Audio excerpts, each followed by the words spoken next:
here's the intro.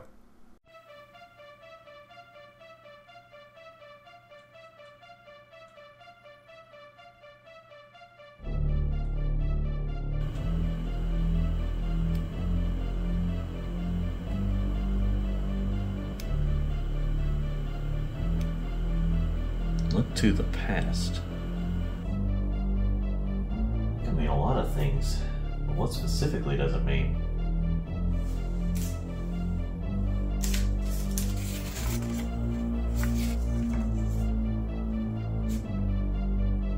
Oh yeah, there's stuff on the back.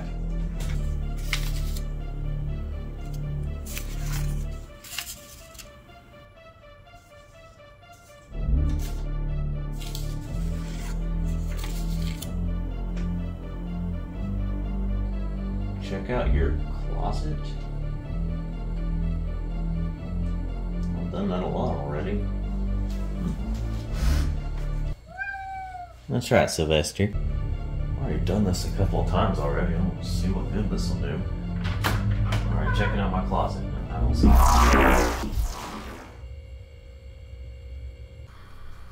that wasn't at all necessary. Wait. What is this place? And why is it all in text? Well, if it isn't the man of the hour, Daniel the man himself. It's finally nice to meet your acquaintance.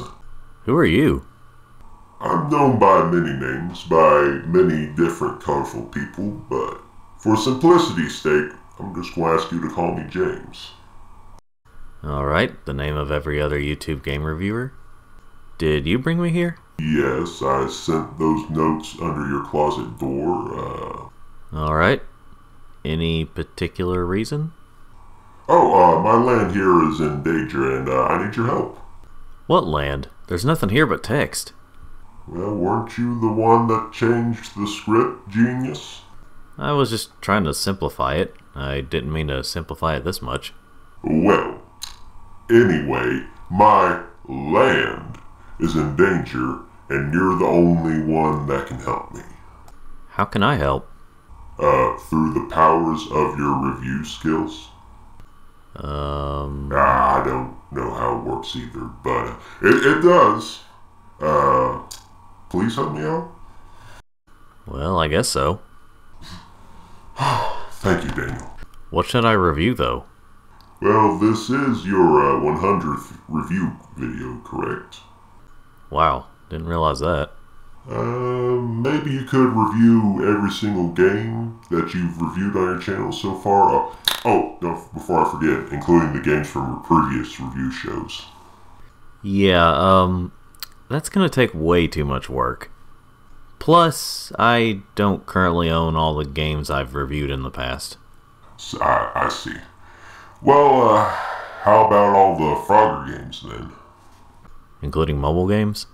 No. Yeah, I could do that. Fantastic. I'll make sure you have some help along the way, by the way. Help from who? You'll see. Alright. So your land is really in danger? No, not really. I just got bored. What? So anyway, good luck.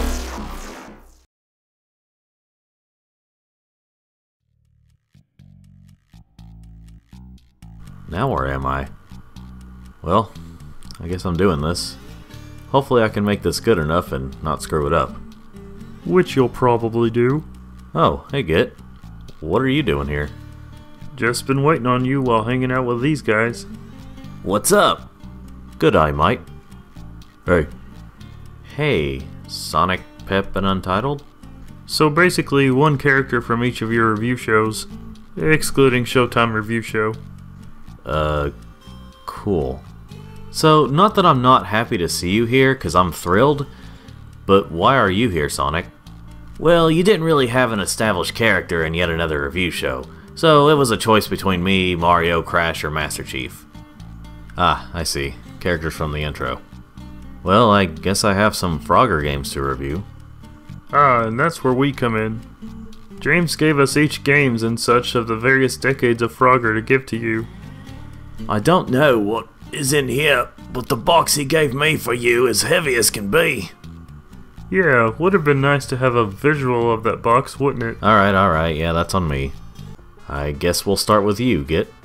Well, of course you'll start with me. I'm meant to be the first one, at least according to what James told me. Let's see. Looks like everything Frogger from the 80s. Well, let's check all of it out. Just start with the first game. No, I thought I'd start with Frogger 2, Git. Of course I'm starting with the first one. Just start the review, smartass. Very well then. 1981, the year that saw the release of an all-time classic, Donkey Kong. Another all-time classic was Frogger, which is what we'll be talking about today. Wasn't that your first episode? I'm talking about the original arcade game, Git. Oh, right. That gets confusing sometimes.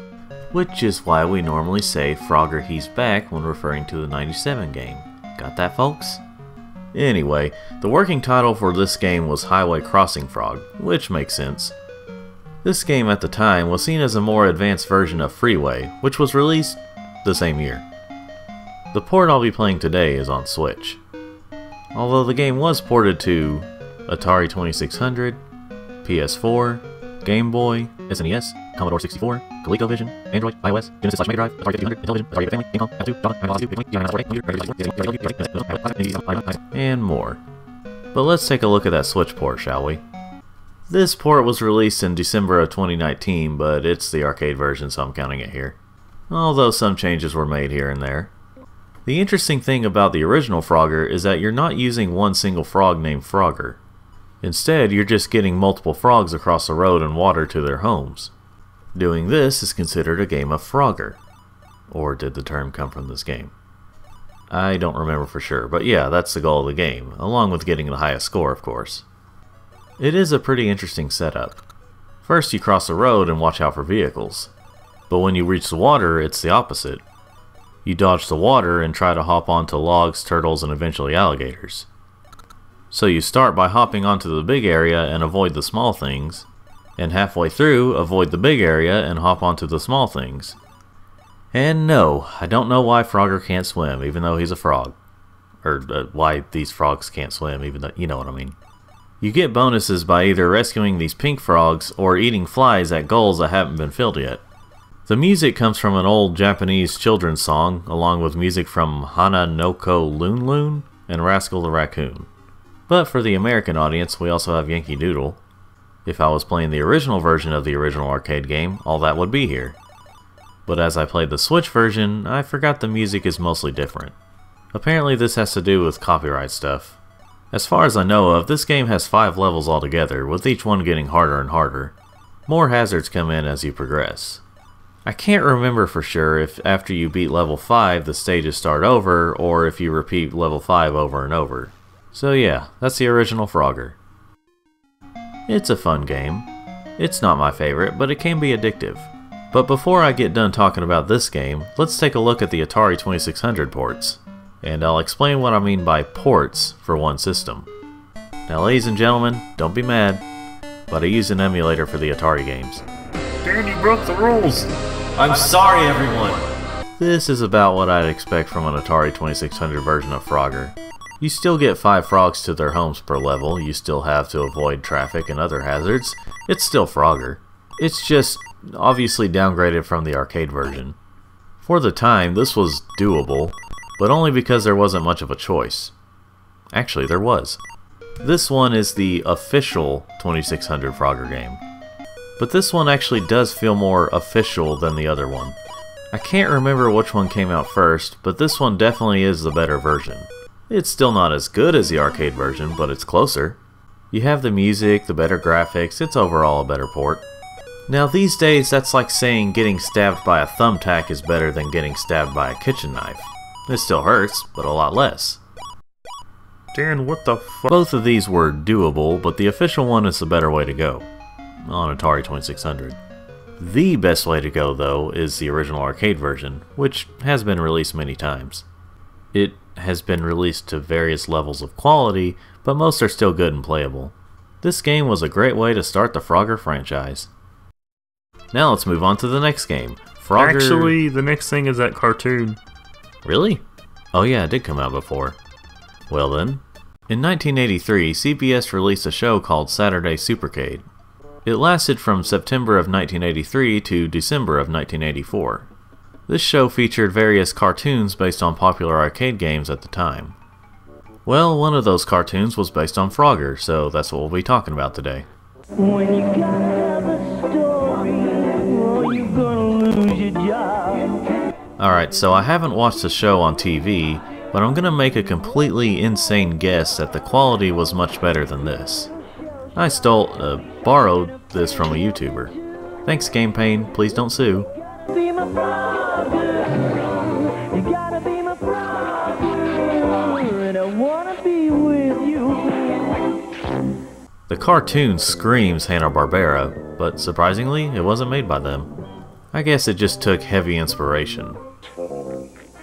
Gold robberies at 3 high society charity auctions. Gee, that's a good story. That's a great story. So what's the problem, Tex? What's the problem? This isn't our newspaper. We'll have to take care of those meddling reporters. Come on, guys. We got a story. You know, the classic Frogger plotline, ace reporter for a paper. Okay, to be fair, Frogger had been out for around 2 years at that point, so there was no real plot to go off of. Wouldn't have been as interesting just seeing frogs cross roads and water. The main characters are Frogger, of course, who wears a yellow turtleneck shirt. Fanny Frog, who helps Frogger with his stories and is his girlfriend. Maybe, I don't know. Why they call her Fanny, I'm not really sure. Shell-Shock Turtle, or Shelly as they call him, also helps Frogger. He serves as the easily scared character and often hides in a shell. And Tex Toadwalker, who's the gruff boss of Frogger and his friends. There's also a mouse character I can't remember the name of, and that's about it for the reoccurring characters, from the few episodes I watched. There are certain elements from the arcade game that are here, such as Frogger getting flattened by things. That's mostly it. Frogger does make use of things that he would use in future games, such as his tongue to get around. A lot of the humor, animation, and sound effects are about what you'd expect from cartoons from the time. Not saying it's bad, it's just a little predictable. I guess this is due to them being ace reporters, but this show feels very much like Scooby-Doo. Part of that could also be that the show looks like it came from the 60s and not the 80s. At times when I see it, I forget it's an early 80s show. But despite that, I did enjoy the show enough. This is mainly only Frogger by name, but it's still fun to watch. I wish these cartoons would get re-released one day. Though I sorta doubt it'll happen, seemingly due to lack of interest in the copyrights and the such. But, while not in the best quality, I would recommend giving the show a chance on YouTube. Now it's time to move on to the next game. Nothing else before it, right? Not that I can see. Just being sure. Frogger 2 3 Deep was released in 1984 for Apple II, Atari 2600, 5200, and 8-bit, Commodore 64, ColecoVision, and IBM PC. I'll be talking about the 2600 version today. Unlike its predecessor, this game wasn't released for arcade. This game has also never been released on a system I had growing up, so I never played it until I learned how to work emulators. But why has this one never been re-released? Let's see what it's like.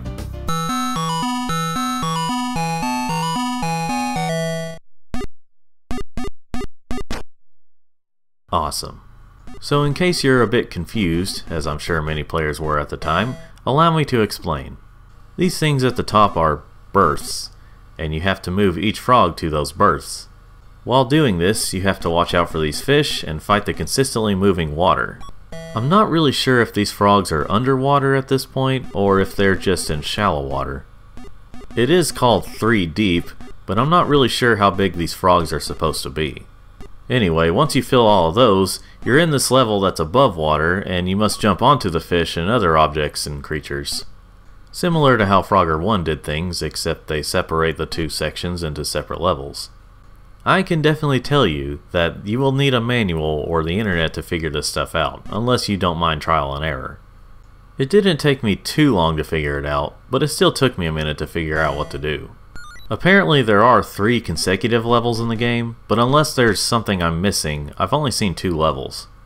Might just be the 2600 version, but who knows. Someone might know.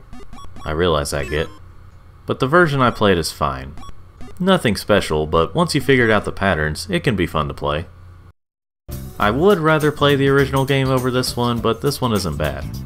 It takes the gameplay of the first game and made some creative changes that can be fun. Unless you're a hardcore fan though, I wouldn't go out of my way to play this, at least not if it's a lot of money. But it is worth trying out on an emulator. Well, that's everything from the 80s for Frogger. Well, technically there's the board game, but... Let's just move on. Thanks for the help, Git. No problem. Didn't really do anything to help that much, but anytime. So, what's next?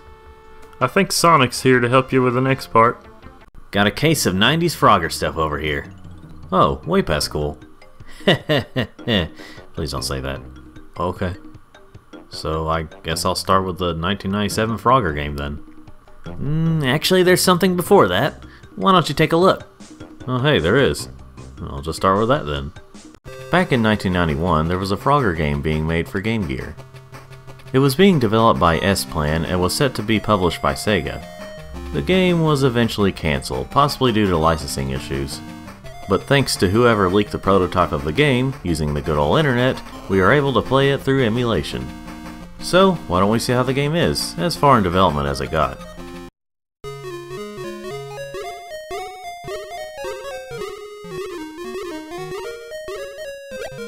Well, wasn't expecting this kind of Frogger. Now as you can imagine, this will probably just be a port of an original game. Yeah, this plays like no other Frogger game, at least from what I've seen. Well, okay, it's mostly the same gameplay style. You still hop, eat flies, etc. But what makes this one different, other than the graphics and levels, is the goal of the game. This is the first game where you actually use Frogger, rather than the game itself just being called Frogger. This time you rescue other frogs, but that's not the end of it. After collecting all 3 per level, you take them back to a house. This is actually a really interesting way to change things up while still feeling like Frogger. It's like they took the pink frog mechanic, added 2 extras, and made that the goal of the game. The next level has more of your usual hazards. Water, snakes, skaters, tanks, all that stuff. You can actually ride the tank's guns, so that's amusing. One thing I was also kinda surprised by was the fact that the level themes do change up a bit. I mean, it's mostly color changes, but I thought for sure that the music would stay the same. But nope, it changes, and it's very appreciated. Speaking of, the music is pretty nice, albeit a little repetitive, which is why I'm glad it changes with every world.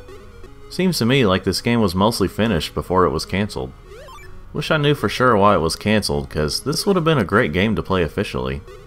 Probably wouldn't have been my favorite Frogger game, but it would have been up there if the finished version of this game would have been like what I played.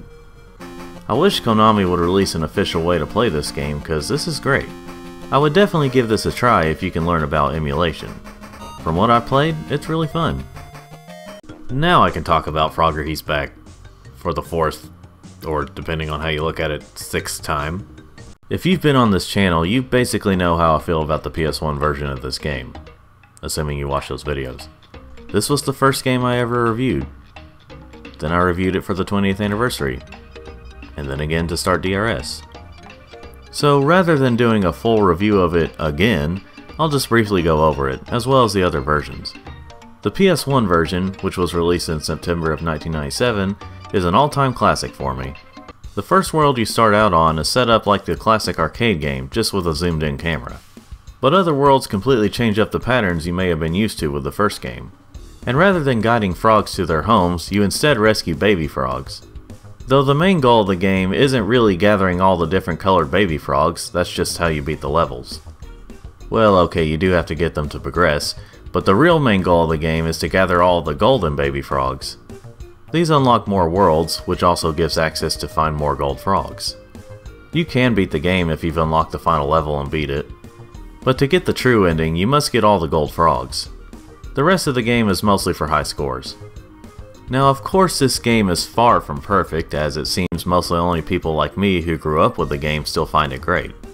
It is clunky, the controls don't always work, the graphics, while colorful, aren't the greatest, and the camera can be a real pain at times. But even if you're not a Frogger fan, I do think it's still worth checking out. If you're wondering about the PC version, it's the same as the PS1 version with minor differences here and there. It all depends on what computer you play it on and how you have the settings set. Now as for the other versions, they're just the original game with various forms of graphics and sounds. The SNES version is probably the weakest. It really feels like something you'd find online, not an officially released version. It has almost no music, if any at all, and the sound effects and graphics are kind of mediocre. Now the Genesis version is a bit of a different story. This was just a straight up port of the arcade game. You could kind of see this as a lazier port than the SNES version, but really it feels more faithful. Like they knew they didn't have the biggest budget, so instead of half-assing it, they took the classic game people love and ported it to the Genesis. Interesting fact, these two were the last officially released games in North America for those systems, both in 1998. Why they didn't just make this for the Nintendo 64 and Sega Saturn is beyond me. Okay, I know why with the Saturn at least. Now as for the portable scene, we have the Game Boy versions. For some reason there's a gray cartridge version, but the version I've played more is the Game Boy Color version. It's the same game, just with more color. Not much to say, it's the original game with different graphics and almost no music, but more than the SNES version. What made this one good at the time was the fact that it was the first official way to play Frogger on the go, as far as I know of. It's not needed as much now, but it's still fun if you want to give it a try. The only other version I can think of is the one on the Tiger Gamecom. I haven't played this version of the game, but I'm not going out of my way to play it. It looks like it's just the Genesis version but without color. If you count these, there are the Tiger Electronics toys. One of them is like your traditional Tiger game, and the other being in the shape of Frogger himself, the latter of which I have played and still have to this day. It's interesting because you use Frogger's legs to move in the game. The first version is probably more practical, but the version I have can be used as a regular toy if you wanted to.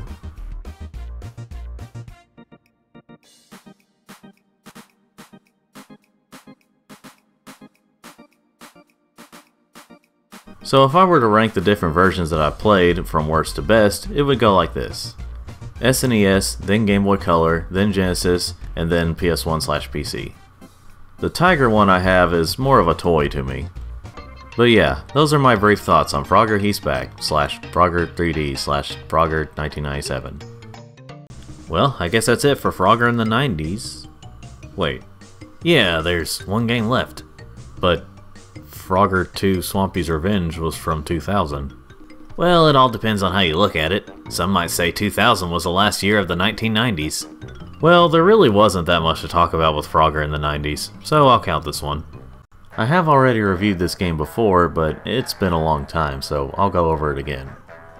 Frogger 2 Swampy's Revenge was released in September of 2000 for PS1, PC, and Game Boy Color, and October of 2000 for Dreamcast. There was a planned N64 version of the game, but it was cancelled. More on that later. Let's take a look at the PS1 version first. We start things off with a cutscene showing why the subtitle is Swampy's Revenge.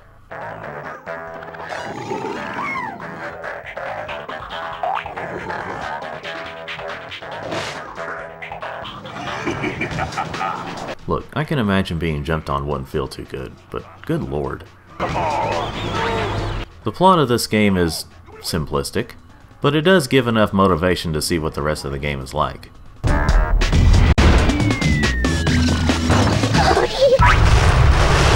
The main menu has you using Frogger to hop to different options.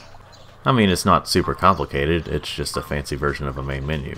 Before we officially start the story mode, we have to get through training first. This level has everything you need to know about the game, for the most part. The gameplay still plays like basic Frogger, but this time around it has a fixed camera. It only rotates when it needs to, and it does it automatically, unlike He's Back. Also this time around, Frogger has new moves, the biggest one being the double jump. Pressing the jump button once basically has Frogger doing what he did in the previous game, but pressing it again right after makes Frogger double jump. This lets him skip tiles and get to higher places. Also new is the updated croaking. Now you let out some sort of signal which lets you kind of see where the baby frogs are when they croak. It's a nice touch. After beating the training area, the story officially begins. That little opening is just showing why Swampy is mad at Frogger. Swampy kidnaps the baby frogs, who now look more like baby frogs who just got out of being tadpoles. These baby frogs are actually Frogger's girlfriend Lily's little siblings. Where her parents are is left up to the imagination.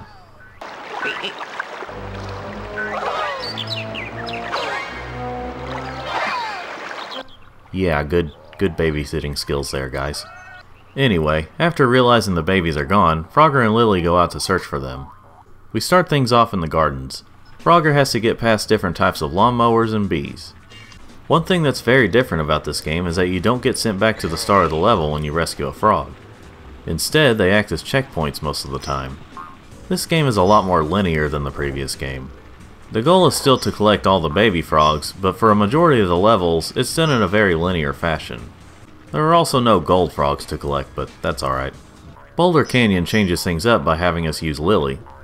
Lily plays just like Frogger. The only differences are the looks and the voice. You may have noticed that I've been collecting these coins. There are 25 of these per level. But what do? Well, I'll explain later. The lives still work the same. They still come in the form of flies, they just look different. How could this happen to me? I made my mistakes. The gold mine has us using Frogger again. Something you may have noticed is the video is kind of fuzzy. Well, I took this from my Just Some Gameplay channel, straight from YouTube. Something else you may have noticed is that the frame rate is lower. Not sure what the reason is, but it doesn't hinder the gameplay as much. If you play this on PC or Dreamcast, the frame rate is higher and the graphics are more detailed. It's similar to playing Rayman 2 on those systems.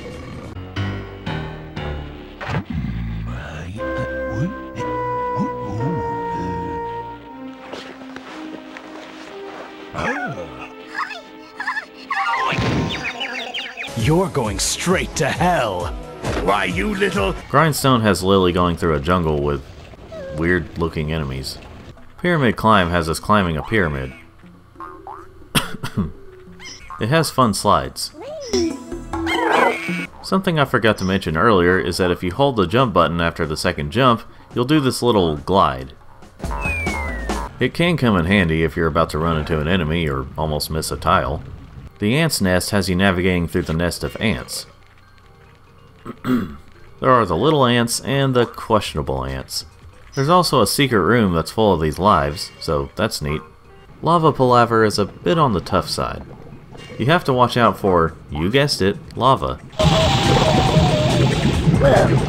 As well as fireballs and these spawns of Satan. Seriously, what are these creatures?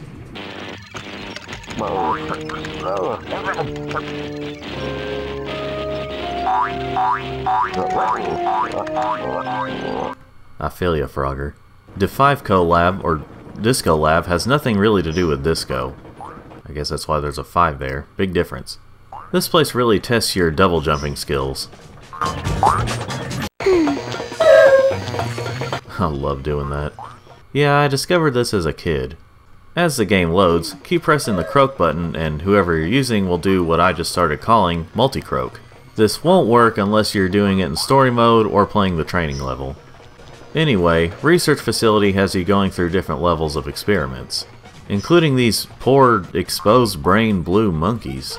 It has that classic Frogger style of having to hurry but also wait at the same time. After Lily activates the ship from inside, making Frogger think he did it, they head out to space. Space Chase is a very different level. Once you get on this ship thing, you only hop left or right. You start chasing Swampy, who looks like one of those instant Martian bird things from Looney Tunes from the back. He'll drop bombs and missiles at you as you go side to side to dodge them. He'll eventually drop frogs for you to rescue. It's a nice change up from the normal levels. Space Station brings back something from the previous game. Once you get a frog, you get teleported back to the beginning. Thankfully, there's no time limit, unless you're on time attack, and it's not that big of a level. It also has these buttons you press to activate or deactivate something.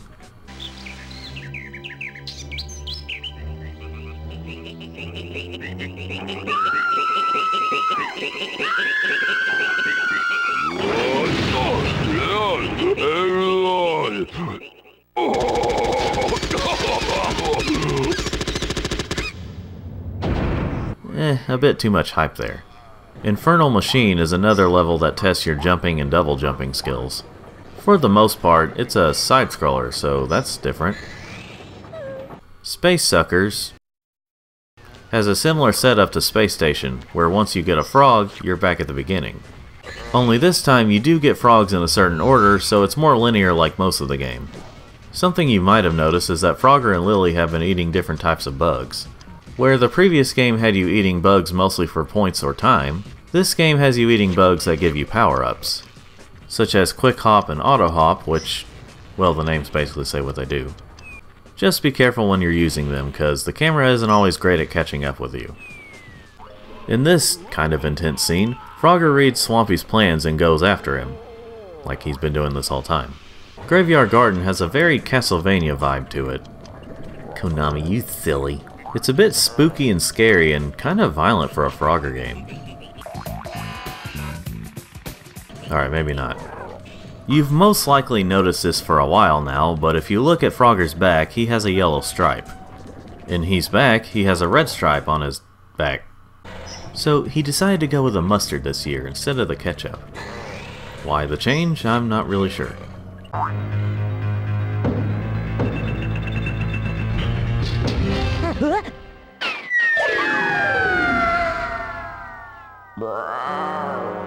You're a real romantic, Frogger. Haunted House. I mean, the name says it all. What do you expect, Family Matters? Oh dear God, it's walking fingers! For the most part, it's a standard level, but they do have creative moments. Like how you have to not be killed by this ghost while you're trying to rescue the purple frog.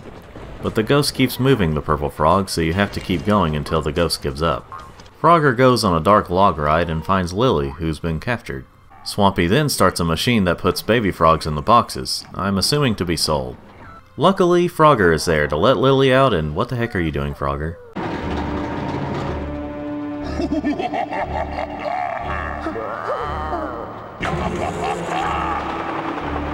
You're a real romantic, Frogger. But as luck would have it, a little blue frog named Tad escapes the machine. Then you go on to the last level of the game, Wind Up, where you use Tad. This one is a simple make it to the end kind of level. There aren't even any baby frogs to save, you just have to make it without dying. After that is the boss level with Swampy. No, I'm kidding, that was it. Tad messes around with the machines, rescues Frogger and Lily, and shows them where the rest of the captured frogs are. They escape, Swampy doesn't, and the sun comes up. That was sort of anticlimactic, but it had some action for the ending. So how about those coins? Well, after you collect all 25 coins per level, you unlock bonus levels for the time attack mode. These come in the form of levels that look like they're from the arcade game. After unlocking all levels, you start unlocking characters. And after that, you unlock cheats and a concept art movie. So it's definitely worth getting all the coins. Now allow me to go over all characters that aren't playable in the story mode. Trevi, whose name for years I pronounced as Trevi, is a green frog who sounds like the Goofy of the group. He's the only character who isn't used in the story mode that is unlocked right away. Wart is a toad who sounds like the old wise man of the group, or at least like the Cranky Kong of the group. Tank's 2D picture makes him look like a mummy, but he's actually a robot frog who looks nothing like that in 3D. Were we catfished by Tank? Anyway, he's the robot friend of the group. Ruby is a female kangaroo that sounds like... I'm not even gonna open that can of worms. And the final unlockable character is... Swampy. On one of those rideable bouncy ball things. I mean, sure, why not? Well, before I wrap things up, let's look at the multiplayer. The multiplayer mode has enough content here to have at least half an hour of fun. There are racing levels, where you try to be the first to make it to the finish line. There are these levels that play like Tron, where you move automatically and try not to run into the opponent's blocks or your own blocks.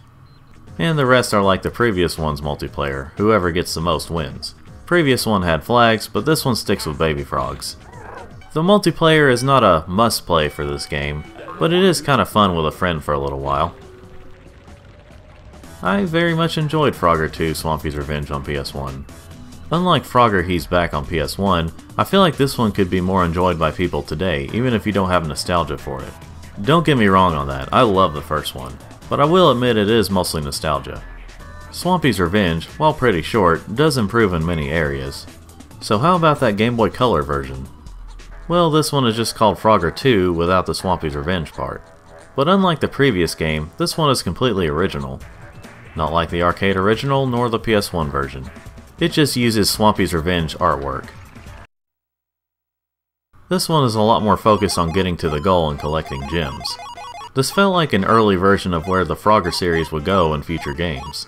You don't even rescue baby frogs until the end of each of the 5 worlds. There are 32 levels altogether, so there's enough content here to get by. You can also switch between Frogger and Lily at any time in the pause menu. Like the PS1 version, they both play the same. These levels are pretty challenging, so be prepared for that. The only real negative I have with the game is the music. The music you hear right now is the only track in the whole game. Each and every level has just this music, which gets repetitive really quickly. So you'd better grow to love this music, or just mute your Game Boy Color or anything else you can play this on. But overall, it's a good game. I prefer the PS1 version over this, but it's still good. In terms of the other versions, the PC and Dreamcast versions play pretty much the same as the PS1 version, but as I mentioned earlier, they both have improved graphics and frame rate. With the PC version, of course, it depends on the settings and what kind of computer you're playing this on. But no matter what version of the game you get, you won't have a bad time. Unless you don't like this game in general. That is immoral, but, you know, different people have different tastes. I guess that's it for Frogger 2 Swampy's Revenge. Except for one more thing. The prototype version of this game for N64. Just a heads up, if you play this and can't hear anything, that's okay. There is no sound of any kind here. The general feel of this game feels like a direct sequel to He's Back, even more so than the final game we got on the other systems. This feels like they took a cancelled prototype of the 97 game for N64 and started to rework it into Frogger 2, but this version was also cancelled. Anyway, it is really interesting to mess around with what they worked on up to this point. You can move the camera closer to Frogger. I mean, a lot closer. Also, it's not a fixed camera, another way this is like He's Back. Now you can't actually finish these levels, at least from what I've tried, but it's okay here since it's a prototype. I don't know if this was the latest version of the game on N64, but it's the only version I could find. Now while I know this is just a prototype, since I've said that many times already, but I'm glad they abandoned this idea. As much as I love He's Back, it didn't age as well for any newcomers, so it's a good thing they changed it. There were a few things here they kept, such as these rats here. The docks were reworked into a multiplayer map, and Frogger's stripe is yellow. I can't really think of anything else they kept, if any at all, but those were the ones I could think of. The only other thing you can do in this game is look at some of the models and play the semi-prototype version of the arcade game. Other than that, there's not much to talk about. So yeah, I can't really review this version, at least not like the others. It only feels unfinished because it is unfinished. So this wasn't really a review, but I did think it was interesting to see what they were going to go for at first. And that's it for Frogger 2 Swampy's Revenge. Awesome. I guess my part's over with. Yeah, I guess so. Thanks for your help, Sonic. No problem. Don't really know what it is I really did, but no problem. I know the feeling. Look, you guys were here for moral support. And to look after the stuff I needed to review. Now Pep's gonna help me out with moral support. Well, after this, I'll need some chiropractic support. You know you didn't have to hold that box the whole time, right? Yeah, Pep. You could have put it down at any time since Dan came. Really? I don't know why I didn't think of that. Shoot, I wish I had known that too. Well, thanks for holding them, guys. Alright, Pep, where do I start with the 2000s Frogger? Well, since you've already talked about Swampy's Revenge, now you're looking at a real winner of a game. Ah, crap. Alright, let's get this over with. Frogger the Great Quest is hard to describe. Not in terms of gameplay, but I question how the game turned out like this. This game has been reviewed on the Dang It Show, but like Frogger 2 Swampy's Revenge, it's been so long I'm still gonna go over a lot about it. It was released in November of 2001 for PS2 and September of 2002 for PC, in North America only, I think. For the PC version, I mean. There was also a GBA version of the game released in May of 2002, but we'll get to that later. When the PS2 version was released, it was met with pretty much negative reviews from both critics and fans. They didn't give it the lowest possible scores, but they were bad. The only ones who really enjoyed this game were kids that haven't played that many games before or just didn't know any better. I was one of the latter. But enough talk on the talk screen. Let me show you what the game is like. Well, here we go. The story begins with Hello, Frog. Whatever Lumpy said. So this is the first appearance of Lumpy. Poor soul. Frogger is pretty much bored of his life at the swamp and wants to change things up. And quit getting needled by that mosquito gang. Frogger overhears these kids talking about the story of the Princess and the Frog and gets ultra horny and decides he wants that. Soon after, he sees a shooting star. I wish I may, I wish I must find a princess before I bust. Sheesh, stay patient, Frogger. Good lord. A fairy frog mother comes along and grants Frogger his wish and sets him off on his great quest trademark. And here it is, folks, the first ever Frogger 3D platformer. With freer movement, I mean. Almost immediately, you can feel the problems with this game. To get one compliment out of the way, the game does have nice visuals for a 2001 PS2 game. I mean, don't get me wrong, there were much better looking graphics on the PS2 that year. But still, they look decent. Now that the positives are out of the way, let's talk about the game itself. The movement feels alright, but when you're trying to platform in this game, you'd better hope luck is on your side. Precise platforming is hard to do in this game. It feels like you can slip and slide on just about anything, which can get quite annoying. And it feels like you either overshoot or undershoot your jumps. You do have this glide move where Frogger inflates his croaker, something that feels dirty when saying for some reason, and he floats down. The combat in this game, yes there is combat, it sucks. When you're far away, you shoot at enemies with Frogger's spit. When you're up close, the melee attacks... oh boy. Like, it works, but sometimes it's hard to tell if you're actually attacking the enemies. This alone just shows how unfinished this game is. One new thing they finally introduced, for the first time in Frogger history, Frogger can swim. Don't think about 3D. But yes, our frog boy can swim now. And it sucks. Just think of some of the worst underwater controls in video games, and you have a good idea of how this feels. The only good thing I can say is at least when they remembered that frogs can swim, they also remembered that they can breathe underwater too. Those are the basics of the gameplay. As for the other stuff, they ain't much better. Most of the characters look really ugly. I can tell what they were going for with the artwork, something you can buy in the shop, which is what the coins are for. But man, it did not translate well into 3D, at least not for 2001. Not every character looks bad, but most do. The voice acting, it all depends on which character it is. The fairies are very annoying. Most of the other voices are fine enough, but I really wanted these fairies to die a horrible death. This isn't just because of the voice acting, but that's one of the big reasons. This was talked about a lot when I did, or the Dang It Show did, when reviewing this game, but I'll make it brief. Someone was obviously on some seriously psychedelic drugs when making this game. Not only for some of the design choices, but there's just a lot in this game that shows that you don't have to do acid or mushrooms yourself to feel like you're doing acid or mushrooms. The sound effects are okay, but man, they are just all over the place and usually much louder than they need to be. The music, it's alright. Some tracks are better than others, but it's fine overall. One thing I forgot to mention about the gameplay is that you have these magic stones you can use. They're kinda your basic stuff. Such as fire for attacking, one that makes you run faster, it's just various things to make the game easier? But wow, did they make this game a slog to get through most of the time. Some levels are more straightforward, but there are a lot of levels where it can be very confusing on where to go. Sometimes you have to find a certain item or items to progress, but the controls just make things worse. And some are a slog simply just because it takes forever to get through.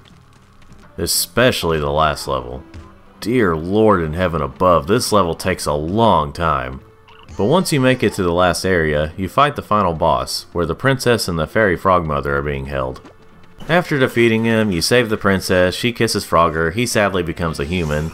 Everyone is celebrating in their own weird ways. There's a teaser for a sequel that never came, and the game ends. There are no other modes, and the only thing there is to do outside of playing the story is collecting the artwork. If there is anything else, I didn't care to check it out. Don't know if you could tell this, but I was not a big fan of this game. I could see the potential for this game, because it was not a bad idea. It was weird for a Frogger game, but I could see myself enjoying this game if it was executed in a much better way. But as it stands, this game sucks and I would not recommend it to anyone who's not a hardcore Frogger fan. I have played worse, but that doesn't stop this one from being bad. I haven't played the PC version, so I don't know how I'd feel about it, but since it's like the PS2 version, I can't imagine it's any better. But I have played the next version I'm about to talk about. Let's now take a look at when the game came to Game Boy Advance. This version was titled Frogger Advance: The Great Quest. Vicarious Visions made this one, so that's a good sign. They're well known for making the GBA Crash Bandicoot games, as well as Nitro Kart and the Insane Trilogy. They've made other good games too, so that's why it's a good sign. This game basically has the same plot. Frogger wants a new adventure, he's horny to meet the human princess, etc. Now obviously, due to this being on GBA, they went with a 2D plane route. So it's the same game, but as a 2D platformer. The graphics are similar to Donkey Kong Country, in which the characters are 3D models as 2D sprites. The cutscenes come in the form of these screenshots from the PS2 game and some original screens. It already feels much better than the PS2 version. Not because it's 2D, but because it feels way more finished. You have some of the basic moves from the PS2 version, but they feel much better here.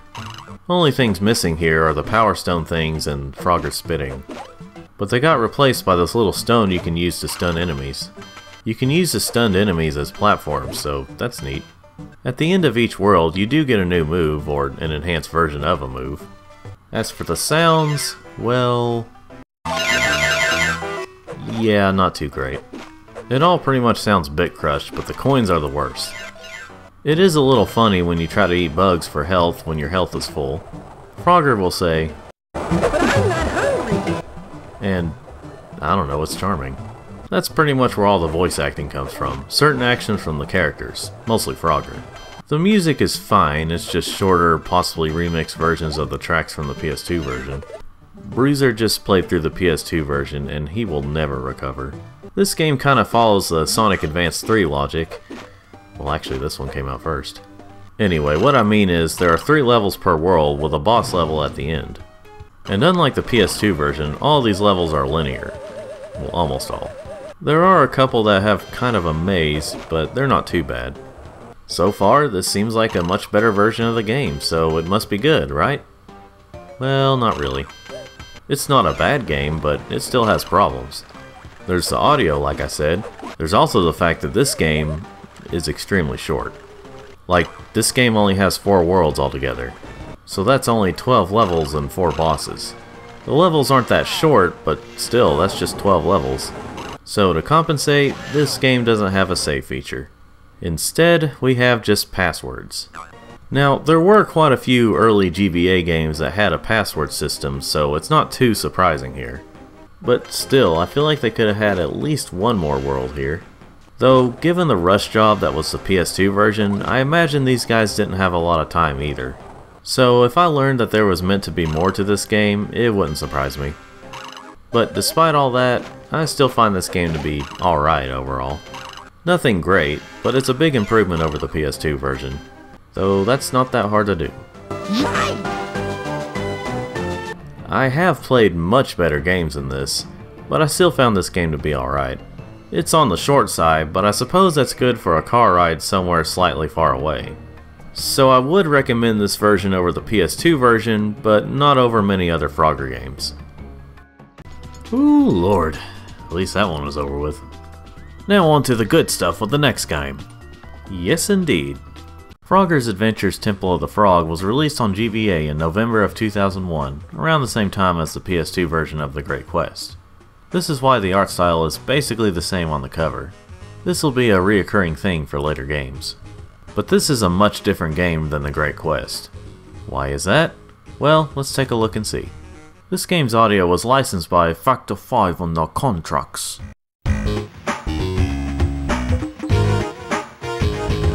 This game is much different from the Great Quest because it sticks with Frogger's normal gameplay. You know, stuff like hopping in 4 different directions, but there are additional moves, including the tongue move where you grab extra lives. You also have the super hop, which is like the double jump from Swampy's Revenge combined into one hop. And actually that's it. Well, you can turn Frogger in different directions by pressing the L or R buttons, but that's about it. Anyway, this game kind of follows what Frogger 2 on Game Boy Color did, in which you have to get through the level rather than rescue frogs. Although you do still have to find certain items to finish the level. You have to find these orbs, but they're usually on the main path, so they're not that hard to find. The first level of each world has you find 3 orbs, while doing some platforming and dodging hazards and enemies. The second levels are the same, but you have to find 5 orbs. Despite having the same theme as Frogger the Great Quest, it does still stand out with its own themes for the worlds. The first world has you going through the Goblin's land called the Goblin Caverns. The second level has you going through a cave. After 2 levels there's a boss battle.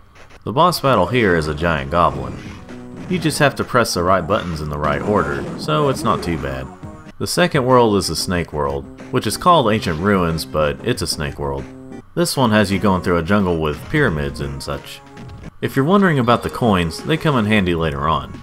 They might also give you extra lives. Maybe, I don't usually pay attention. Anyway, after making it through, the boss is this giant snake. Dodge his attacks until these buttons come up, then press them to electrocute him. Wow, damn, that's brutal. The floor changes up every time you attack him. Once we're done with that, we go underwater to SeaWorld. Did I just say SeaWorld? SeaTown is what I meant. SeaTown. But while you're technically underwater here, you don't swim around. So it's not as big of a moment as when you got to swim in the Great Quest. Well, since Frogger is underwater, he has an air helmet on. This is seawater, so it makes sense. But I mention that because now Frogger can't use his tongue move. It's all good though, because you can also hop on the butterflies to get the lives. Well, after you get past all the sharks and crabs and eels, you face off against this giant shark. All bosses in this game seem to be giant. But instead of fighting the boss, you have to watch out for him. The real challenge comes from pressing these buttons. See, you have to break these ropes by pressing each of the same button, but they're on opposite ends of each other. And while doing that, the shark will come by and deactivate the buttons. Or activate them, I guess. I don't know, it's something to do with the ropes. The annoying part is having to find the right whirlwind portal to get to the right sides. It's not too challenging, but can still be annoying. The next place is Sky City. This place has flying carpets and dudes with swords and these. I found this amusing glitch with the music. If you pause it at the right time, you can make this happen.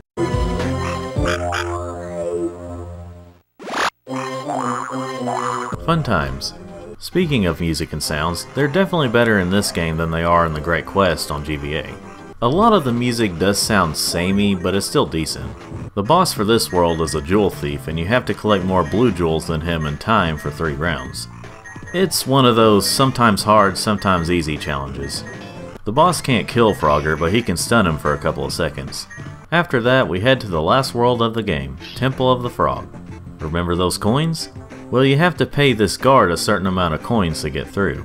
While this is a cheap, last-minute grind moment, it's honestly very easy to get the amount he wants throughout the game. This temple has what you'd expect in a frog temple. You know, spikes, closing walls, dudes with axes, slugs, ghosts, platforms. There are also these statues of bipedal Frogger. So is this Temple of the Frogger then? Does this take place many years after the Great Quest and we're actually using Frogger the 50th? These levels are relatively challenging, but not too hard. They are fun enough. Now we've reached the final boss, the freaking Grim Reaper himself. He goes by Mr. D, but we all know what that means. Death, guys. Although he looks a lot like a frog. So this might be the best fight in the game. You have to dodge all of his attacks from various elements. Then, while you have time, you collect these orbs. After getting through all of these elemental attacks, there's a next part, because of course there is, it's a final boss. This time, you fight him head on, and press buttons. You have to press this middle button, and then whatever element comes up, you have to make sure he's on one of the panels. Then you press that button, and that attacks him. After beating him, he says, "You haven't seen the last of me, Frogger." And that was the last time we ever saw Mr. D. Frogger goes home to celebrate with his friends I completely neglected to talk about. You know Lumpy. and the turtle. Credits roll. And that's it. That's the game. Nothing else to it. Remember how I complained about GBA Great Quest having only 12 levels? Well, this one only has 10. It has one more boss than GBA Great Quest, but this game is also very short. If you know what to do, you can beat this game in less than an hour. But despite that, I still found this game to be better than Great Quest GBA. Despite how short it is and lacking in content, I still like this game. Definitely not up there with the best Frogger games, but it's not far down either. So I would recommend this one, partially because it's usually very cheap, but also because it's good.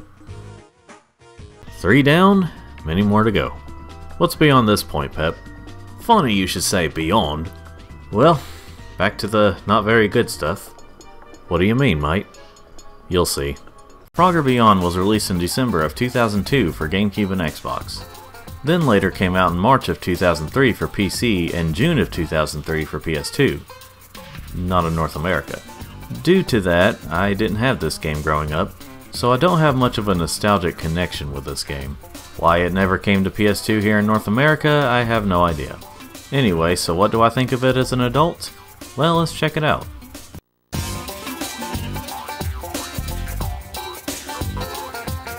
Well, this is some upbeat music. It almost sounds like we're about to hear some rap, but surely that's not.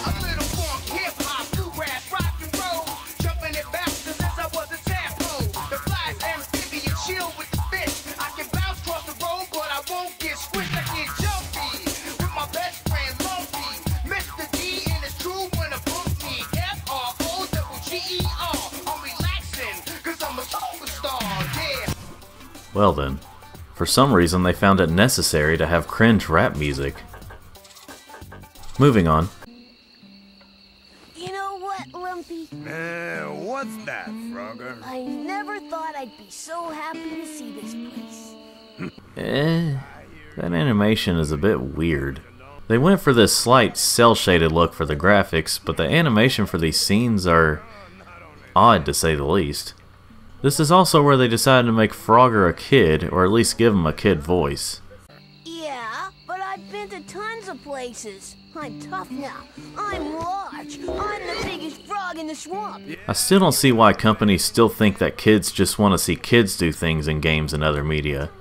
Anyway, the story now takes place after Temple of the Frog, instead of the Great Quest. For obvious reasons.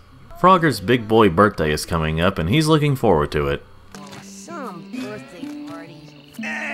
Funny thing about Frogger in this game onward is that he's voiced by Kathleen Barr, the same one who voices Kevin from Ed, Edd and Eddy. I'm not going to be able to unhear a younger Kevin with Frogger now. Anyway, let's move on to the training area. Please don't look at us like that, Lumpy. So I thought my disc was messed up when I was playing through this level, since there's no music. But it's fine, there's just no music in the training level. So as you can tell, they went back to basics with the gameplay. It now plays like the GBA games. Only this time you have a few new features. One of them being where you hop upward to grab things, such as coins. One thing that did kinda carry over from Great Quest are these special power moves. They aren't the same as in that game, but you get the idea. One gives you the power to hop faster. Another basically gives you the feeding frenzy ability from Swampy's Revenge. And the last makes you invincible to enemies and certain hazards. Of course, these are all temporary and you only have a limited number of them. After that, Frogger hops into this great place known as the Elder Council. Dang. Unfortunately, the disc really was messed up. Well, anyway, here in this hub world, I guess, is where we enter levels, save the game, and go to the item shop. Here's where you can buy the items and extra lives, if you have enough coins. So let's go into the first official level. Ah, that's more like it. Music. There are 3 levels per world, as far as I can remember. I'll go ahead and say right now, I didn't get far with this recording. No, it's not because I didn't want to.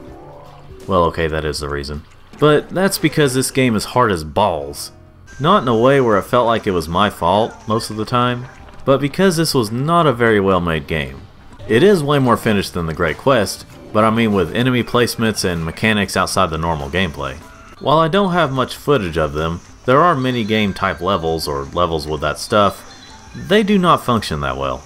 I did get pretty far when I played the GameCube version, but that's only because I had cheats.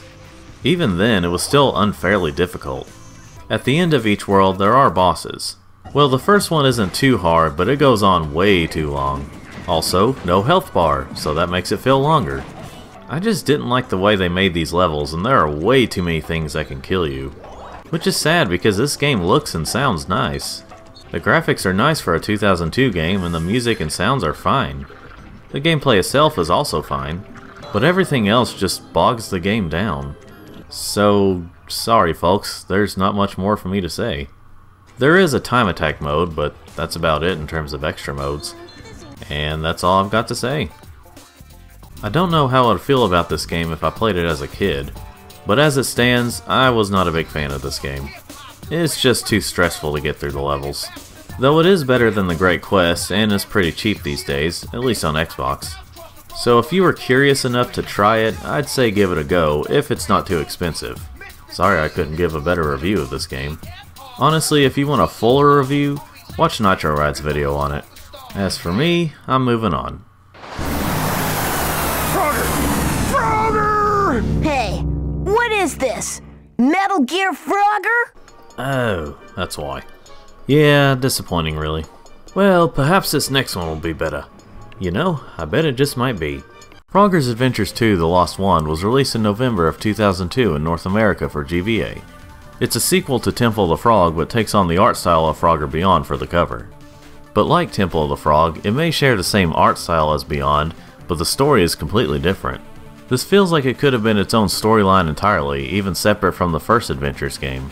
But I'm getting ahead of myself. Let's look at the game, shall we? Whoa now, you're giving me too many options here. The alternative art is mine!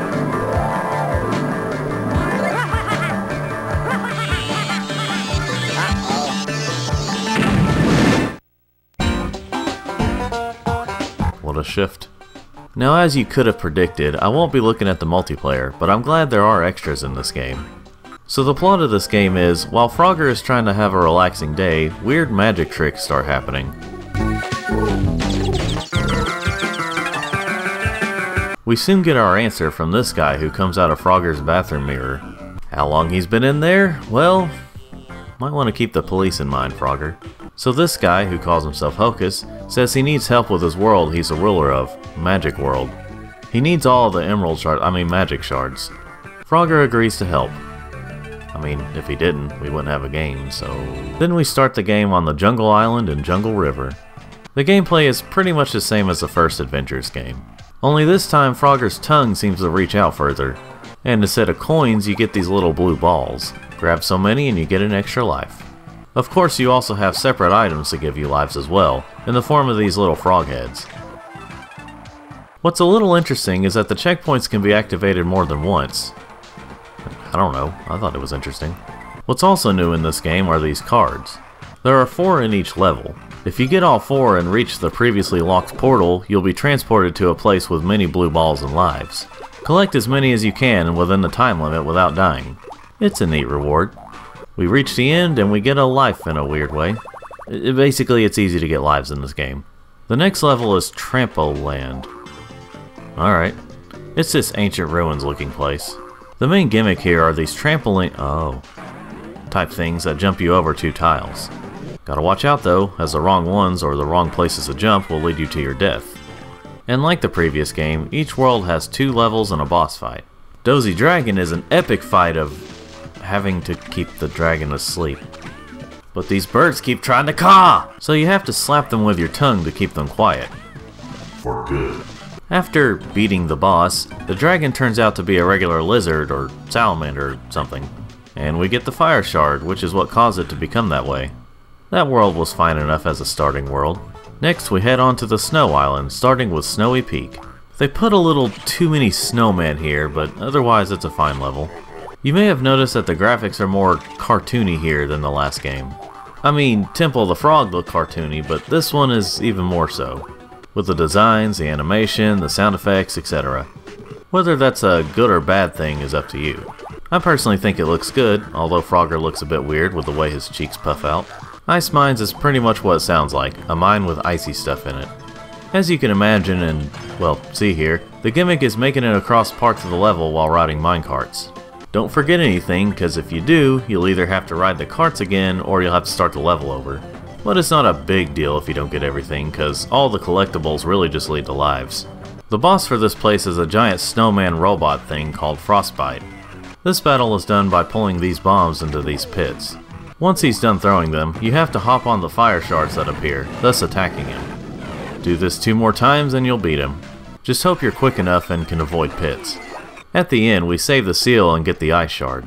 After the freezing cold, we then head to Volcano Island, starting with Lava Temple.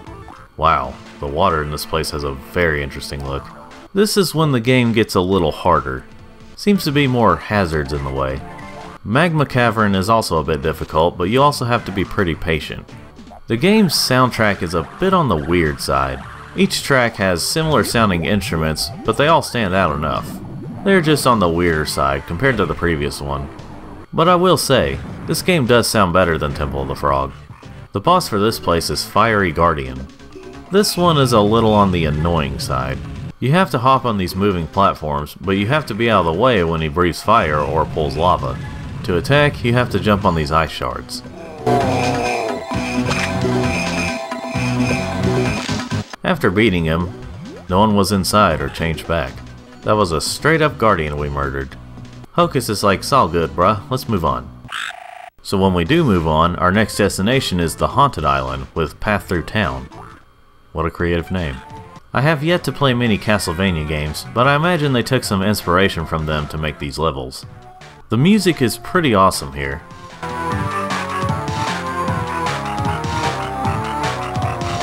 There's also randomly a secret area here, which this game doesn't have much of outside of the ones the 4 cards unlock. Creepy Castle, as the name implies, is kind of confusing. What? Don't worry about it, Pep. It's kind of a maze-like level where there are multiple rooms and multiple doors. You have to try and find the right way to get through the level. If you don't know where you're going, it can take a long time. There are a couple of puzzles here to spice it up a bit, but man, what a sort of annoying level. The boss for this level is Fright Flight. Okay, I don't think these are always the boss names. Here is where you fight the straight up Grim Reaper. Again.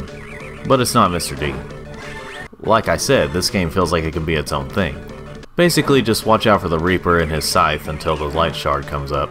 Then take the shard and walk on these tiles around the Reaper to attack. This guy can be pretty quick, so watch out. After that, we find out it was this innocent looking squirrel. Ah, I love this poorly aged joke. Well, since I like this game, I should call it a time capsule. The last world to go to is the Future Island, beginning with Technopolis. Well, we already start off by making the joke about Frogger confusing computer bugs for actual bugs. This is quite an annoying part to go through. Though by some miracle this time, I made it through pretty easily. But even still, Frogger games have this problem of adding too many hazards in one area.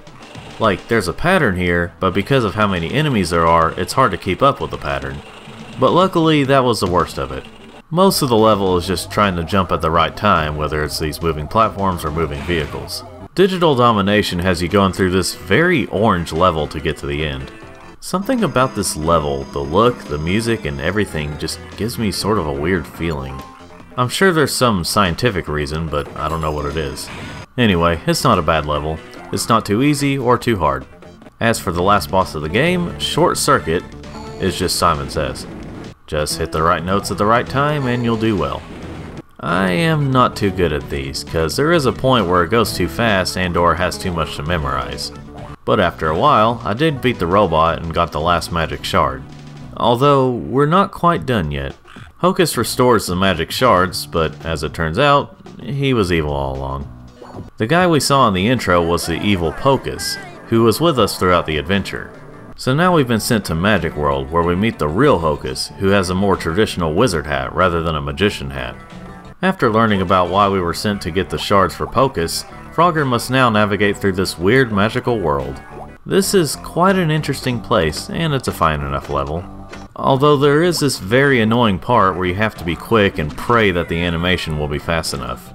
Cause you have to jump on this platform that makes you fall if you stand on it too long, while having to pull this other platform over. That's another problem with most Frogger games. Anyway, once you get through the level, we now move on to the final boss, Pocus. Now this final boss is basically just a more dangerous version of that card game where you have to match 2 or more cards. But it makes sense here considering we are facing a magician wizard guy. This is one where you have to match 3 to attack Pocus. But if you get one wrong, the one you selected will set off some hazards. Except for the tree, which gives you the opportunity to collect lives. One of these will have Pocus in it, so you'll have to watch out for that. After defeating Pocus, he returns to normal and both him and his brother Hocus send Frogger home. Well, after he gets sent home, the weird magic stuff comes back. The brothers are now just teasing him. It's funny, but I feel for Frogger here. He just went on this long journey to help the world. Give him a freaking break, guys. But yeah, that was Frogger's Adventures 2: The Lost Wand. I really rather enjoyed this game. It's not perfect, it has some pretty annoying moments, but the positives outweigh the negatives, and this is one solid Frogger game. It's still slightly on the short side, but it's longer than the previous games, so I would definitely recommend it. There you go, another good one. It is refreshing. And this next one is also an adventures game not for GBA. I know which one you're talking about, and it's also a good one. Spoilers. Frogger's Adventures The Rescue is the only adventures game to come out on consoles instead of GBA. It was released in October of 2003 for PC, PS2, and GameCube. Strangely, it wasn't released on Xbox, but Beyond wasn't released on PS2 in America, so I guess it evens out. I'll explain later, but this is like a weird mix of being the last game in the Adventures trilogy, but is also the middle game of what I call the Firefly Swamp trilogy. But enough talk, let's play the game. I grew up with the PS2 version of this game, but I played the GameCube version for this video.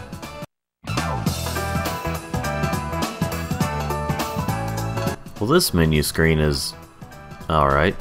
Simple, nothing special, but gets the job done. We start off the story with Frogger sleeping on his bed, maybe? This will be a reoccurring thing. Lumpy! Lumpy gives Frogger a gift, in a way you give a gift to a little kid. I brought you a special little something from my trip. Here you go. But Lumpy wants to see that Frogger hasn't been slacking off the entire time he's been gone. That's the excuse to move on to the training area. Thankfully in this training area, we don't have creepy-faced Lumpy like in Beyond. I gotta say right away, these graphics are very 2003. Not at all saying it looks bad, they do look quite nice. It's just 2003 had a very particular look to many games from the time. The gameplay is mostly the same as Beyond in the GBA games. Kinda feels like a mix of the two. A couple of new features to the gameplay are these new moves you can pull off with Frogger's tongue. You can push or pull certain objects. You can also grab these little poles to pull Frogger over to it, crossing certain gaps. One move that has been taken away is hopping upward. Not really sure why, but it's not like it was a super fun move to use anyway, so might as well drop it. Now don't get my hopes up, game. We see Frogger peacefully sleeping with his new gift. Lumpy quietly leaves and everything is calm and... Frogger goes outside to see that Lumpy is not feeling too good. I'm assuming the big ship crash has something to do with that, but that's just my guess. Dolly Parton Frog here informs Frogger on how he can help out Lumpy. Now we officially start the first level. Firefly Swamp, the name of Frogger's home, is where we start out at. It's all grassy, we have lily pads, some bugs, some rocks, and a giant catfish. Yeah, occasionally you'll have these big things that chase you in certain levels. This is the catfish on the cover. I guess they didn't want to spoil too much. This part in Firefly Swamp really shows how slow the game can be sometimes. Like, Frogger can hop at a decent pace, but good lord. This part isn't too bad, but there are a lot of moments of certain events having to slowly play before you can move on. Really breaks the pace of the game. Anyway, in level 1 we learned about the organization known as FIRST, Frog International Rescue Support Team. They're the good guys, which Beauty, the one who's helping Frogger out, is part of. Well, in level 3 we learned that the enemies are called Trip, Tyrannical Reptiles in Power. They are responsible for all the kidnappings in the game, and we have to go rescue them. Oh hey, playing through this game, though a bit slow, does feel better than playing Beyond. It's not a massive improvement, but it just feels better to play. Well, after 3 levels, we reach the first boss, the giant catfish from earlier. To defeat this guy, we have to pull this rock over to this catapult thing and jump on the button to launch it. Simple enough, but you also have to avoid his mustache attacks and water drips. Frogger, you pansy.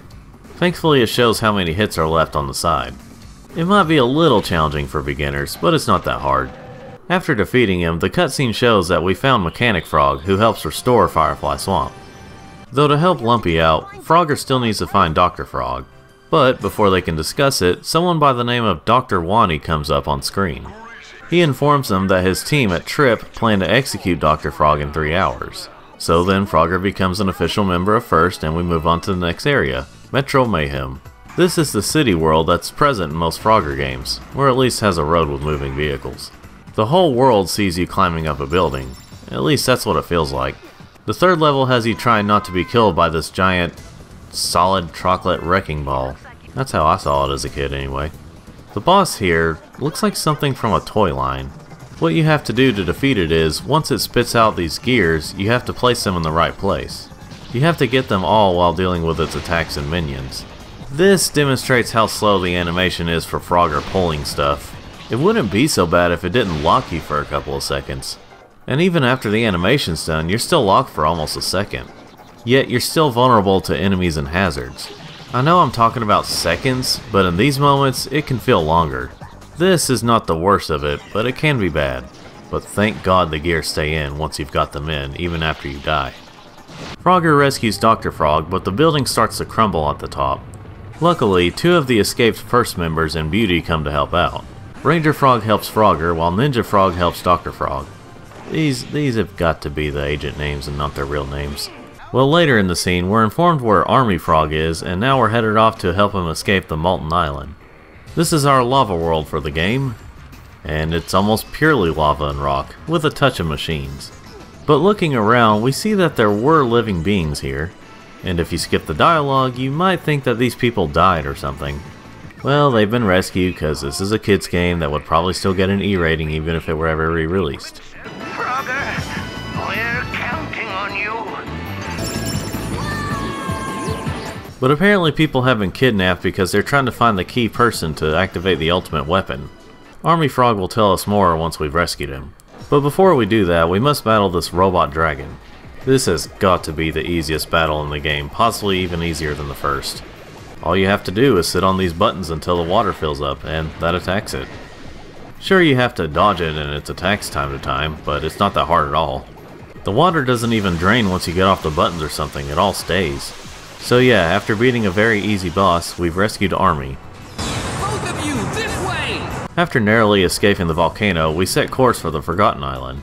I don't know how someone could forget this place. It has freaking living prehistoric creatures. We got dinos and other creatures. Though the music didn't realize what kind of place this is. The game does get a bit more difficult here. One thing that's gotten on my nerves about 3D Frogger games is it seems like not everything that moves is lined up evenly. So sometimes it can be hard to see the pattern and the opportunity to jump. Well, this has been an uneven franchise so far, so that makes sense here. The boss for this place, naturally, is a T-Rex. This one is doable, it can just be a drag if you die. You don't really do any kind of attacking. Just watch out for attacks and hazards and then loop around the place. Eventually, it'll eat a big bomb that looks like a fruit. Do this 3 times and it's down. The next cutscene has Frogger see what girl was taken. Turns out to be Lily.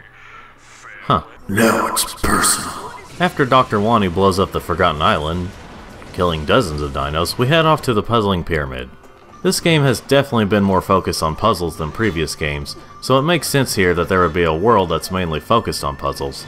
Some are generally easy, but there are some that really make me scratch my head. I will say, this place has some of the best puzzles, but most aren't that fun to figure out. So given that this is a more puzzle-based world, the boss is also one big puzzle. Well, more like 4 smallish puzzles used to attack the boss's head. You have to place these mirrors in the right places to have a beam of light go through the diamonds and hit the boss's head. The only reason it may take longer is because you have to watch out for various attacks it throws at you. Afterwards, Frogger is confronted by Dr. Wani. But if you refuse to hand over the stone, Both of you will meet your doom here. This guy sure loves saying doom. Frogger is forced to give up his gift from Lumpy, and then we head to where the weapon is at, the Sunken Temple. The game from here on gets really frustrating. Those puzzle elements amp up from here, and there's just too many things that can kill you. Seems to be a running theme. This is one of the worst puzzles in the game, having to navigate these walking things into this room. But don't touch them or you'll die. These just give me a headache. Only positive thing I can say about this world is the music is wonderful. Now, the boss isn't too bad, at least compared to what we've been through already with this whole world.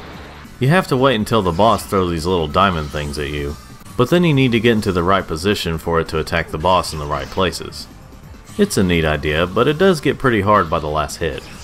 When beating the boss, Frogger tries to save Lily, I think, but the ship she's trapped in takes off.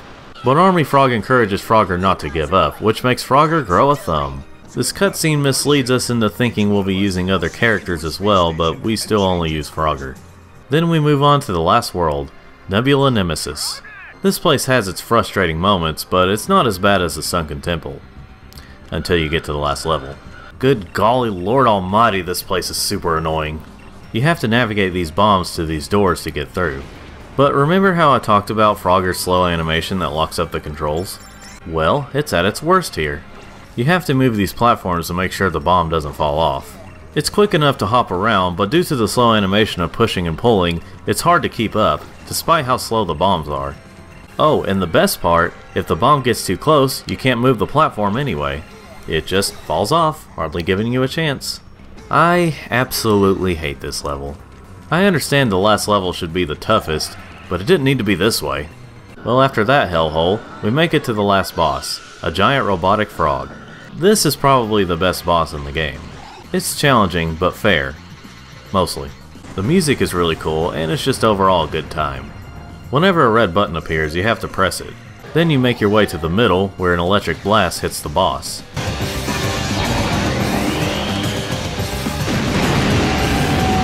Do all this while avoiding missiles, confusion rays, and these little robotic frogs. To destroy the little bots, you have to get them to run into each other. They somewhat mimic your hops, but they go in different directions.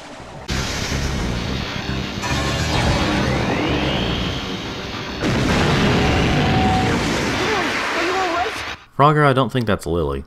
But Frogger does save Lily, and they do this weird crap, and Frogger gets his toy back. Once back home, Frogger goes back to bed and we see a picture of all his new pals. And that was story mode. The other modes include time attack and multiplayer. Time attack is what you'd expect it to be. Good luck on the levels with the slow animations. And multiplayer is just a bunch of different minigames. These can be pretty fun with friends. Some can last just a short bit while others can last a while. Only one is unlocked at the start, but you unlock more when you play through story mode. All that's left is the cutscene player and artwork. So there's enough content here for a full game. And that was Frogger's Adventures the Rescue. While some of this could be just nostalgia, I really rather enjoyed this game. Don't get me wrong, it's far from being amazing due to the slow and frustratingly slow moments, but I do still think it's a good game overall. So I would recommend this game, mostly to Frogger fans, but others might get a kick out of it too. It feels good to talk about overall good games twice in a row. So what's next? Looks like the last GBA game, Frogger's Journey. Well, the goodness couldn't last forever. I'll say. Yep. Frogger's Journey, The Forgotten Relic was released for GBA in October of 2003 in North America, around the same time as The Rescue. In a way, this is the last of the GBA trilogy, considering it is the third GBA game, not counting Advance the Great Quest. This one was quite different for a Frogger game at the time. Not like the Great Quest different, but you'll see. Well, the music sure sounds different this time. Has a more adventurous sound to it. I'm tired of resting. Yeah, and I'm too thirsty to drink. Suddenly a plane lands in Frogger's lawn. An eagle named Griffith comes out to give Frogger a letter from Frogger's grandpa Phineas. Frogger then flies with Griffith to the place he came from, and now the game starts. Well, here's one major difference from the previous games. There's a hub world. Plus now, you can auto-hop. Meaning, you can just hold the directional buttons and Frogger will continuously hop in that direction. At least in the hub world. But one thing he's currently missing. almost all of his moves. But this is just the hub world, and all you need to do here is just hop and talk to people. The way you save your game now is you go in this bar and you talk to this polar bear. I think he's a bear. When talking to the locals, they say they haven't seen Phineas in a while. Eventually, you make your way to this place owned by a guy named Dusty. He fixes things up around these parts. I think you see where this is going, but let me explain the story a bit more before we go there. We need to get into this dig site, but we can't until we find a pass to go in. We meet this vixen named Leona. After talking to her a second time, she tells us we can use her dig site pass if we can find it. Not that hard to find. Now we can head into the dig site. But before we do that, let's play this minigame called Grab Your Own Fish. So, fishing. This one works by pointing this shadow in the same direction as the fish and then pressing A when it's in the shadow. A different way to fish, but alright. Now we head to the dig site and see this guy who doesn't want Frogger to be near the place. Frogger then grabs this orb-type relic that was forgotten about. Oh, I get. We take it to Dusty and then he fixes it up. Then we start our tutorial in the basement. Now, have you already guessed what kind of game this is? That's right, it's a GBA game. Also, it's very Zelda RPG-like. By that, I mean it's a Zelda-style adventure game that has some RPG elements in it. All this going around and talking to people, this item that lets you use your moves, and things like that. It takes a long time before you finally get to a level. I guess you could say the levels are similar to Zelda dungeons, just in Frogger form. This is where you can actually use your moves you get and can't auto-hop. And this game is the first to introduce the health system in Frogger. This system is a double-edged sword. On one end, you can take more hits and don't have to worry about going back to a checkpoint all the time, unless you fall in a bottomless pit or water. On the other end, you only have one life. So if you lose all that health, you have to start the level over. At that point, I'd rather just have the one hit point and multiple life system. You can increase your max health, but still. There are also various levels you can go back to get everything. There are levels that take forever to unlock, and I wasn't a big fan of this game. There are bosses and they're interesting, but they don't save the game for me. As a kid, the game confused me because I actually had to read to know where to go. But as an adult, I just don't like the way this game plays. Going back and forth through the same places can work, but they have to be done right. While I have seen worse than this, I just wasn't a big fan. But I could see some people enjoying this game. I have beaten this game all the way through before. Not 100%, but I've beaten the story. Instead of feeling pride for beating it, I felt relief that I finally got it done. This is not a game I want to come back to anytime soon. But I do feel like it's because it's not really my type of game. If you like Zelda-styled games and you want to try out a Frogger game, then this might be a decent start. But as for me, it's not for me. This is another game where I would recommend NitroRat's video on it to get a better full review on it. Sounds like people should just watch NitroRat's videos instead of this one. Yeah, but we're already committed at this point, so let's keep going. Alright, here's the next one. It's just not going to go up much from here. Frogger Ancient Shadow the Hedgehog. More commonly known as Frogger Ancient Shadow, because that's the real name. This game was released in September of 2005 for PS2, Xbox, and GameCube. Unlike previous games, this one actually mostly keeps the same art style as the last two games, The Rescue and Forgotten Relic. But how does it hold up compared to those two? Well, let's look at it and see. For this review, I played the PS2 version. With a name like Ancient Shadow, surely that means we went for a darker tone, right?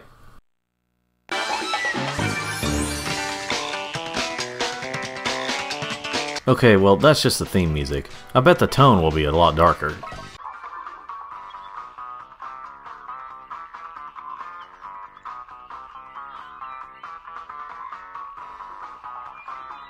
But this was meant to be an edgier time.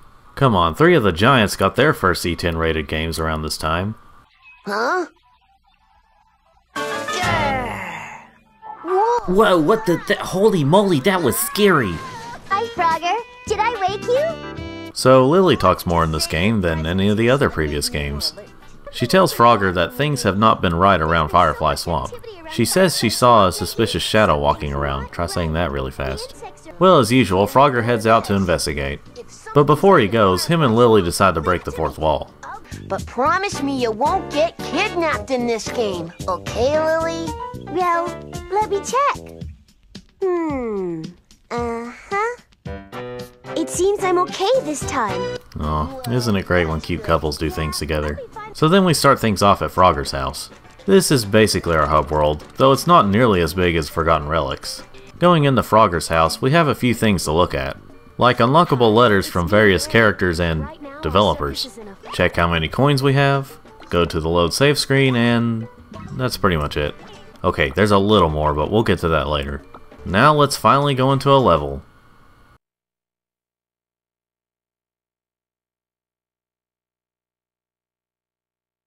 After a few days of loading. Now to start practicing. But the wallet I have can only fit so many coins, and I can't carry more than that. Ah, we're pulling that garbage. I hate when games only let you hold so much currency at a time. Anyway, a lot of the basic mechanics return in this game, from both Beyond and the Rescue. Returning from Beyond is the vertical jump. Yay? Only this time it's more fleshed out. Now you can use that and your tongue button at the same time to grab coins and stuff. You also have a new move where you can swing on these poles. I mean, hooks? It's a cool move, but make sure you time when you let go. And as you can imagine, the push and pull mechanic is back from the Rescue. But it's a lot faster here, thank God.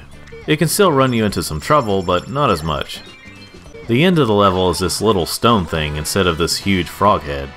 So far, I really like the way this game plays. It's an improvement over both Beyond and the Rescue. Frogger's animations are a lot faster, all the new moves work well enough, and there's just a lot to like. Oops, I lost a hit point.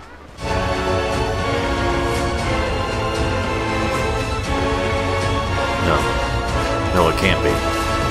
Ah, crap! Yeah, the unfortunate truth is, they brought the health system from Forgotten Relic back. This one thing, this one eternally damned thing, ruined this game.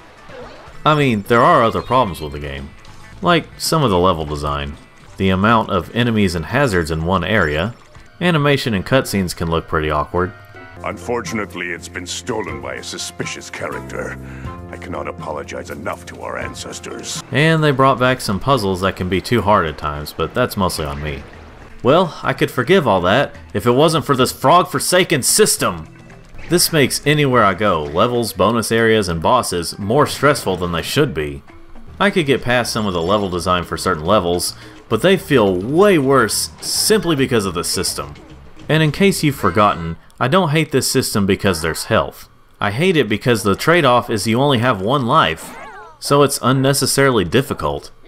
The most heartbreaking thing about this is, if you take out that system, you have the best out of the PS2 era Frogger games. There is quite a great game underneath its flaws. Again, the gameplay feels nice, but there's also more. You have unlockable costumes, which are mainly hats, but still. You have these bonus areas where you can play as other characters, such as Lumpy and newcomer Barry.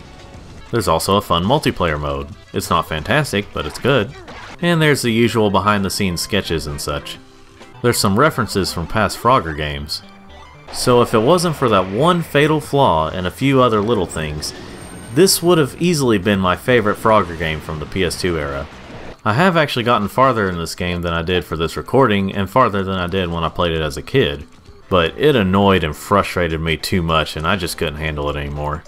This game makes me sad because I want to like it. But because of that major flaw, it's bogged down to being a meh game that's difficult in the wrong, not fun ways. So I wouldn't really recommend this game unless you can really get past those flaws. Frogger! Frogger! Hey, what is this? Frogger Gear Solid? Sounds like you need to just get good. Do you want to play the freaking game? You know, this isn't really my part. I'll just float away from this. That's what I thought. Well, here's one for the DS and PSP. Oh, now here's a slight improvement. Frogger Helmet Chaos was released in September of 2005 for DS and PSP. It actually came out just 2 days after Ancient Shadow. This was the portable companion game, or whatever it's called, to Ancient Shadow. This was also the first Frogger game to be released on DS, and the only Frogger game to be released on PSP. Now, this game on PSP has already been reviewed on Danny's Review Show. Well, to change it up a little, I'll talk about the DS version via emulation. So, let's see how it is. To be fair, I actually played through this game on DS before PSP, it's just been a while. Well, what do you know, first time I'm reviewing a DS game. It took emulation to do it, but here we are.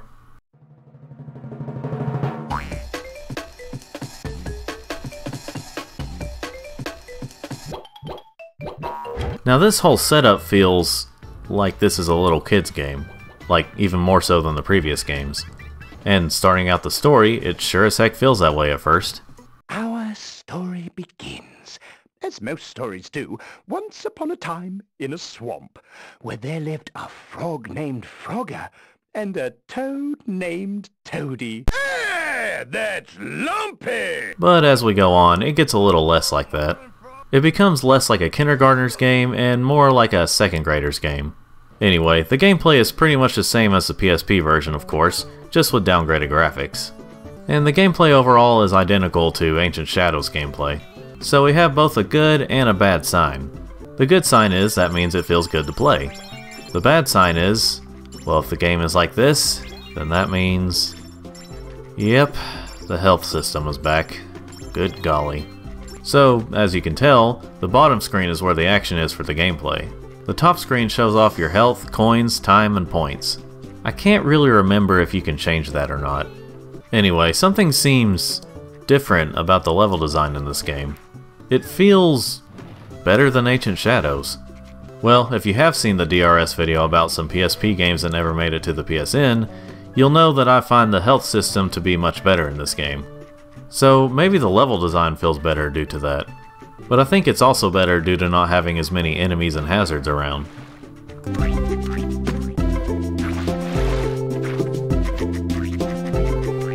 If you're wondering, yes, the music is slower because of the emulator. There's actually multiple pathways in some levels. There could be more, but as far as I know of, there's just 2 per level that has them. This is an interesting way to make the game replayable, at least for a Frogger game. It's not like a full-on RPG, but it just has moments like that. And yes, this can result in different endings. I don't have footage of all that, but I do like that. Also, depending on what paths you take, there are also mini-games in the story. Now, this game isn't perfect, of course.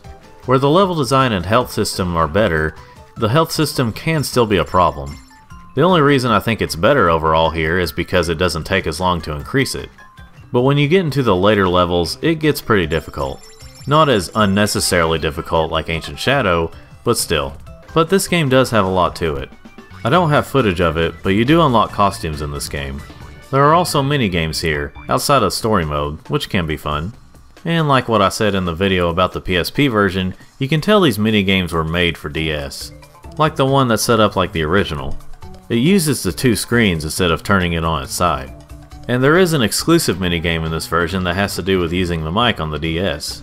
So obviously I didn't try that with the emulator due to me not knowing if it would work here. Also, if you play this on a regular DS or DS Lite, you can actually unlock some costumes early by putting in the GBA Frogger games into the GBA slot. It's a neat little feature. Also, I'm not really sure if anyone else has tried this yet, but there is a glitch where if you select a minigame with a touchscreen, they'll start up even if you haven't unlocked the minigame yet. So it seems like the DS version is the superior version, right? Well, in some ways, yes. But if you want better graphics and more voice acting, then go with the PSP version. Really, either way you play this game, it's gonna be fun. It's not my favorite Frogger game, but it is up there with my top favorite ones. So, I would recommend this game on either system.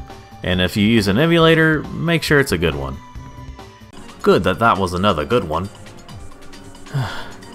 Yes, was good indeed. Doing alright there, mate? You seem tired. Just... a lot of games. What's next? Toy Trials? Well, at least it's gonna be another one I don't have much to say about. My Frogger Toy Trials was released in November of 2006 in North America for DS. This is the only Frogger game that's exclusive to the DS. Also, it's the only other Frogger DS game. Physically. I didn't really play this game until I was already an adult. It never really looked appealing to me as a teen, so I never tried it until later on. But now that I've tried it, what do I think of it now? Well, let's find out.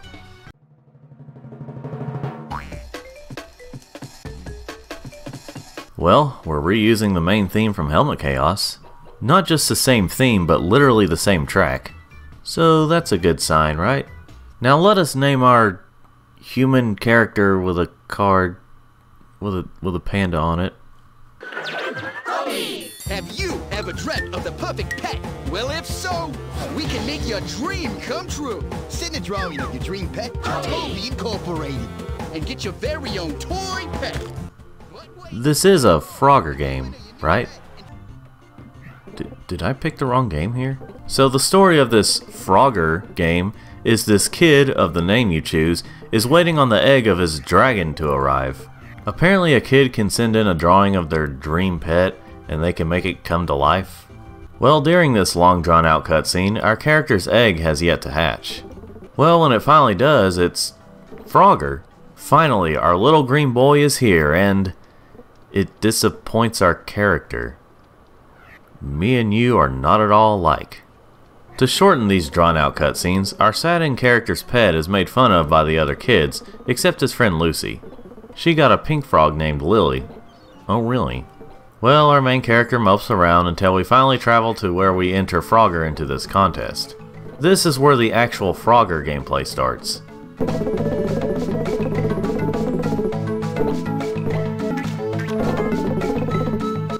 Why do the screens have to switch each time someone speaks?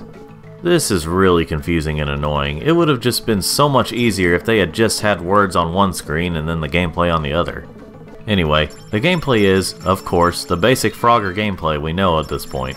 What I'm trying to figure out though is how these levels would be designed at all for a dragon.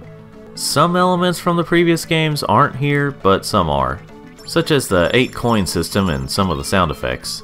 So the Frogger gameplay is the trials part of the game. The rest of the game is going around and talking to progress. I guess you could say this is similar to Pokemon or something like that, but with just one creature. And instead of a turn-based battle, it's Frogger. There are of course stores where you can unlock new moves and get more health for Frogger, because of course they brought back the health system. I am not a fan of this game.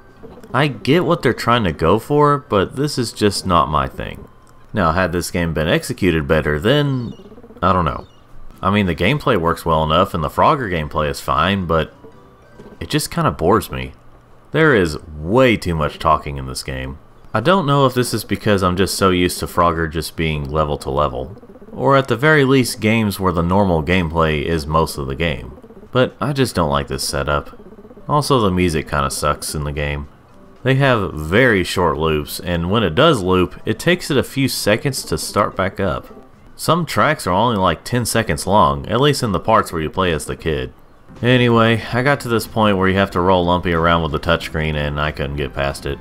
I'm pretty sure if I wasn't playing this on an emulator, I would more easily get past this part. But at that point, I was just bored of the game anyway. This game just isn't for me. Even though the trials have the normal Frogger gameplay, the rest of the game is just boring. Like some of the other games, if you want a more fleshed out review, you know who to go to.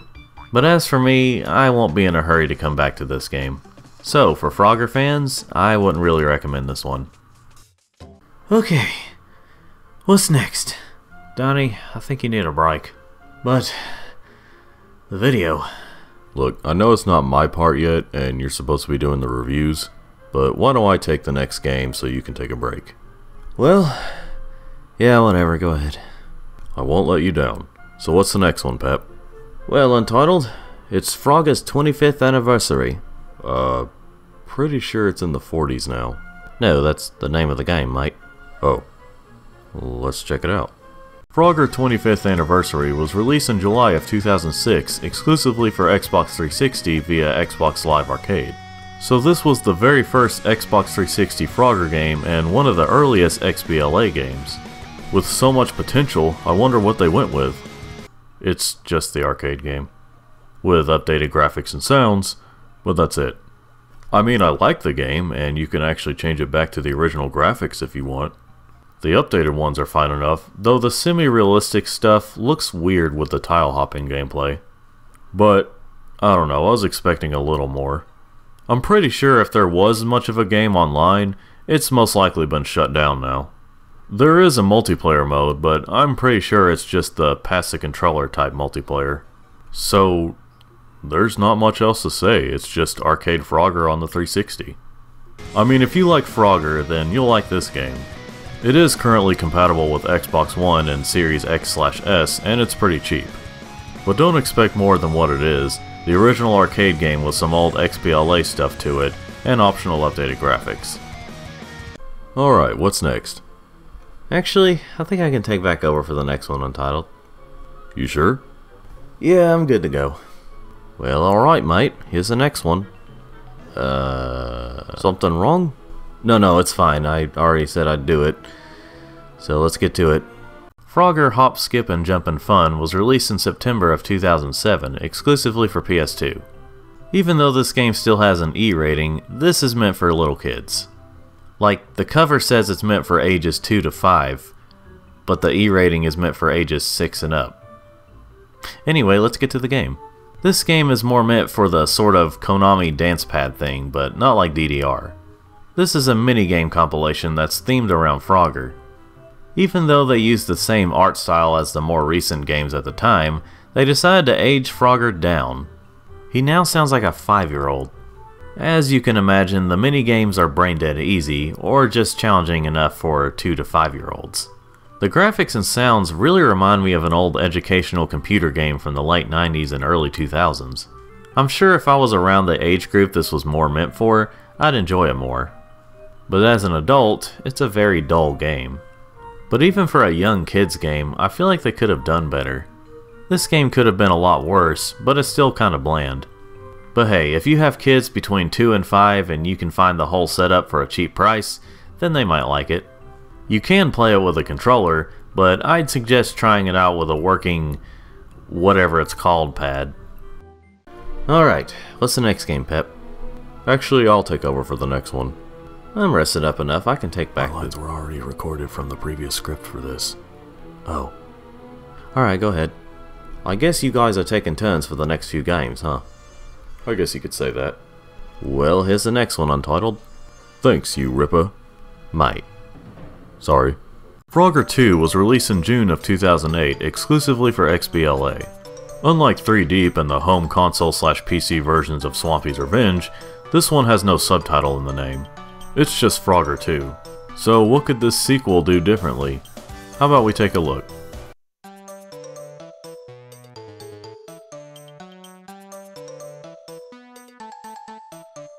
Huh, we're back to this theme. Again. At least they changed it up this time. So this game only seems to be Frogger 2 because it's the second XBLA Frogger game. This game is much different from the previous one though. First of all, it has a story, which has to do with an alien falling from space and needs Frogger's help to get all the pieces to his ship back. Also, the game is structured more like the games from the early to mid 2000s. The only relation to the previous game is the gameplay plays like normal Frogger. Now, one major thing is absent from this game that has been in almost every game since he's back. The super jump. You know, the one that let you jump over things that transformed into a tile skipper. It just feels weird that it's not here. At least the tongue move is still here. Now this game does have a time limit for the levels, but you can set it to a freaking hour if you want to, which is what I did. Frogger can also auto-hop, like he did in the hub world of Forgotten Relic. And the usual rotating move is here as well. So except for the super hop, it pretty much feels like a 90s and 2000s Frogger game. One change they made from the more recent games at that time is going back to giving Frogger lives and 1 hit point again. That's fine and all, but, well, yeah, you can only have up to 4 lives at a time. Luckily, it's not that hard to get more, as you only need 20 coins to get an extra life. And if you can find all the little musical notes, I think they're supposed to be, it brings you to a room with many coins. So this game is easy enough, in the first world. Once you get to the second world, the difficulty spikes up hard. This is where you can really appreciate the super hop from the previous games, because it was really needed in this game. But that's just one issue with the difficulty. Remember how Danny, in this video has complained many times about there being too many enemies and hazards in some of these games? Well, this is certainly no exception. Not as many enemies, but way too many hazards. I have gotten a little farther than I did for this recording, but not that much farther. It just gets way too hard. Plus the coins become more scarce. That's all I've got to say about the main game. It has fine gameplay, but the levels get too hard not too far in. Something I didn't pay attention to before is you can change the color of Frogger. I can't remember if you can also do this for the single player or if it's just for the multiplayer. By the way, there's a multiplayer. I didn't get to try it, but hopefully it's better than single player. The music is fine, but the sound effects, especially Frogger's hop, can be a bit too loud at times, and it can get kind of annoying. The art style is alright, it just looks a little too cutesy, I guess you could say. And that's all I've got to say about this game. I wish this game wasn't too hard, because it is a fine Frogger game. It would still be far from being my favorite, but it would have gone a long way if the difficulty was toned down. Or at least if they had a difficulty option. But if you are a Frogger fan and you're willing to play through this difficult story mode, I'd say give it a try. It's pretty cheap these days. Man, what a hard game. Yeah, it's why I never beat it up to this point. I can see why. Well, blokes, it looks like we're down to the last game in my box. I take it you'll be doing this one, Donnie? Actually, let's both do this one, Untitled. Well, yeah, because we don't overdo meta. I mean, sure, we could do that. Well, have at it then, guys. Frogger Returns was released in November of 2009 for Wii and December of 2009 for PS3 in North America. Then it was released for DSiWare in May of 2010. Now, I have reviewed this game before for PS3 via yet another review show. So to change it up a little bit, let's look at the WiiWare version. Will this be any better than on PS3? Let's find out. Okay, spoilers, no it isn't.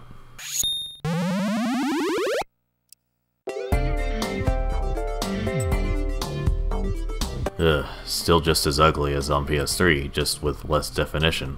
Now to be fair, this video was taken from the Just Some Gameplay channel, so it does look a bit fuzzier due to that. But it's not like the graphics look much better. Now in terms of gameplay, it's basic Frogger. With the exception of special moves you can get, Frogger plays like the arcade game, nothing more. But if you're thinking you have to tilt the Wiimote to play it, you are wrong. Did I really just say that? You have to hold it like you would if you were to aim it at the sensor bar. It feels weird at first, but given the basic controls, it works. Now, like the problems I pointed out in my Yars video, this game has kind of a bad perspective. It can be really hard to tell if you're actually hopping onto something you're intending to. So it can make the game harder than it needs to be at times. Why? This whole game has such generic sound effects. It's like the whole game in general feels like one of those cheap mobile games you'd see when you type in Frogger. Yeah, it does not feel like an official Konami game. This had to have had an extremely low budget. There are more modes than you'd see in a mobile game, but it still feels very cheap. Of course, this game was just $5 or 500 points on the Wii Shop channel, but there are much better games you could purchase in that place around that price. Now this game can be kind of funny to play with a friend in multiplayer, but not for too long. So, in case you haven't figured it out yet, we're not a big fan of this game. Nope. Of course, like I've said for some of these games so far, there are much worse games out there, but that doesn't excuse this game. What a waste of time this was, and a sad finale for Frogger in the 2000s. We would not recommend this game, except to hardcore Frogger fans. Well, that was a disappointing conclusion to Frogger from the 2000s. Yeah, but at least the 2000s had some good ones. Well, that's true. Well, that's it, I guess for my part. Thanks, Pep. And yes, I am aware you didn't do much other than hold the box and hand me the games. But I still appreciate you. Same to you, Untitled. No problem, mate. I guess it's your turn now, Untitled. Oh, almost forgot about that. Actually, why don't we all come in for these last two games? That's all there is in terms of non-mobile or arcade Frogger games from the 2010s. Why not? Sounds fun enough. Was boring just standing around anyway. Yeah, I guess so. So, what do we do? I just thought it'd be cool for you guys to be around while I review these games. Shall I start? Yeah. Okay. Frogger 3D was released in September of 2011 exclusively for 3DS. This was the first Frogger game to be released physically since 2006. And as of right now, it was the last game to be released physically. I'll possibly talk more about that later. This was also the only Frogger game I had ever pre-ordered, and it was a 3DS game that never made it to the eShop. But without wasting any more time, let's check it out. In a way I have it set up. If this setup sucks, live with it, I did the best I could. We start the game off by finishing a level in the original game. Alright, that's a way to do it. And just as Frogger is about to hop off the machine, a giant truck comes by and just gun trucks the heck out of that part of town. Frogger makes a heroic decision to jump right in front of it. Then we get to the logo that really wanted us to use the 3D part of the 3DS, but that doesn't quite work as well on camera. Anyway, we'll start things off with the main mode, arcade mode. Yeah, I don't remember the arcade game looking like that. So if you'd like to see what the goal of the game is, that right there. Do that 2 more times in the level and that's the whole game. There actually is a story here, if you use that term extremely loosely. But given that it barely exists here, that's probably why they just called it arcade mode. The first world of the game only has 6 levels, but something like that is to be expected for the first world. As you can imagine, the first world isn't too hard. It's just showing you the basics of the game. All you use during gameplay is the D-pad. No super hop, no upward hop, not even a tongue move. I guess they just wanted it to feel like the arcade original, in terms of controls. You do auto hop when you hold down one of the buttons, and this is Frogger's top speed. No faster than this, even if you're fast with the D-pad. There are also no flies for extra points. You only have 3 lives altogether, so if you lose those, it's game over. You can collect these coins, which I'll explain over time what they do. So, with a lack of moves and all that I explained, this game sounds quite boring, doesn't it? Well, when describing it that way, then yes, it sounds boring. But they have a lot here to make it interesting. One way they change things up is by having these giant frog friends. This world introduces Iron Frog. Its special ability is being able to block cars and certain types of objects and hazards. Plus, like the rest of the frog friends, it takes up 4 surrounding panels on the Frogger grid. This is both a blessing and, in some ways, a curse. One thing they did bring back to the series is a boss battle.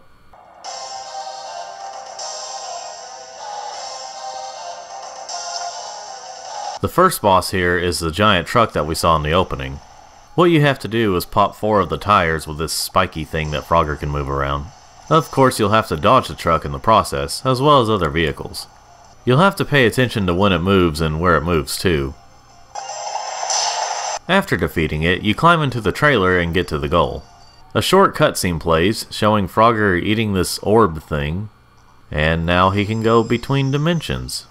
Sure, why not? In the next world, we're introduced to another friend called, I kid you not, Vor Frog. If you want to know more about it, you can look it up on Pornhub and watch all the sexy videos. Nah, it just eats stuff like fruits or whatever these are.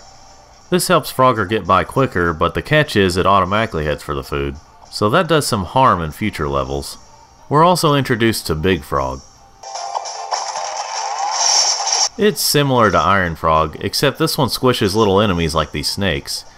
You can also find it on Pornhub. This level also has an alternate goal in it. There's a point where you'll see these split pathways. Well, similar to some Mario games, if you complete a level by reaching the alternate goal, you can get some bonus levels. It's a neat way to come back to the level. For these alternate levels, you only have to reach the alternate goal once. Something you may have noticed is that these levels are kinda small. Like, not that Frogger has been known for massive levels or anything. I mean, heck, the original game was all on one screen. But these levels really aren't that big. To make up for this, some of these levels can be quite a challenge, like having to climb up this building while avoiding these falling metal pillars. This game is also pretty brutal with how Frogger can die. He doesn't get quite as mutilated as he does in the PS1 games, but the thought of these rats eating him slowly is pretty brutal. Plus, Frogger has blood. It's green blood, so he can still have the E rating, but still. This was the first Frogger game to have animated blood be one of the reasons for the rating. While it's still E for everyone here, it's actually got a 7 from Peggy. Usually the games get a 3 rating over there, but I guess this one was a bit too violent for a 3. Anyway, the boss for this level is this random eagle, who I thought was just a random hazard for the longest time. All you have to do here is reach the goal while avoiding these signs and traffic lights. That's a bit harder than it sounds. The next world is a casino world. Honestly, holding the 3DS like this while looking through my Galaxy S22 to play the game made it a bit more challenging. So I switched to my save where I already beat the game so I could show off these levels more quickly. I have a couple of things unlocked where I can play the game with infinite lives and infinite time. Those are the big things to collect the coins for. Anyway, the casino levels are kind of luck based, at least some are, but most of these are like the other levels. I've come to realize something recently. I realized a lot of these levels, while still having Frogger-like gameplay, are basically puzzles. While all you're doing is just reaching the goals, you're having to figure out the best way to get to them with limited lives. Explaining it like that makes a lot of non-puzzle games sound like puzzle games. But if you play the game, you'll understand what I mean. The boss for this level is a giant roulette wheel where you have to ride on Vorfrog to eat the cherries while avoiding these balls and the purple berries. Not really a hard boss. The next world is a military base. Yeah, you know, Metal Gear Frogger, of course. Metal Gear Frogger? Bet you never thought you'd see Frogger in a military base with tanks and such. One that's been officially released, of course. This is the world that introduces Luminous Frog. It just shines a light for you, at least in this level. Given that this game has all these tanks, grenades, feasting rats, and, as the boss for this world, attack helicopters, I can see why this game got a 7 from Peggy. Heck, I'm kinda surprised it didn't get an E10 Plus rating over here. This game seems more violent than some E10 Plus games that have come out. The next world is in the Far East. These levels can be pretty hard. The one with the freaking sliding doors and rolling things is pretty challenging. I do kinda like the level where you have to hop as Iron Frog at the right times. While a lot of these levels have been very Asian themed, the last level before the boss has these lava lizard creatures? I guess that's still Asian themed, but it just comes out of nowhere. This leads into the boss, which is a giant lava lizard. You have to get it to chew on these hot rocks. Now we've reached the final world of the game, the Pseudo Dimension. This takes everything from the other worlds and mixes it all together and just does whatever it wants to with them. Like having to ride these cars across this space river and having to avoid the logs and turtles. These are the hardest levels in the game for sure. Now, if there are certain levels you just can't get past, that's another place for the coins to come in. If you have enough, you can skip levels. It's not quite pay to win, as there is no option for spending real world money, which is good for the kiddies. But if you grind enough coins, you can skip the levels you don't like. That's how I originally got past this stupid freaking 15 puzzle level. But before I get to the end of the game, I want to talk a little bit about the music. It's pretty good overall, though I would have liked to hear more of it. Each world usually only has one track and one of the 3 boss themes. But while the soundtrack doesn't have that much, it is still good. The sound effects are fine, just a little generic.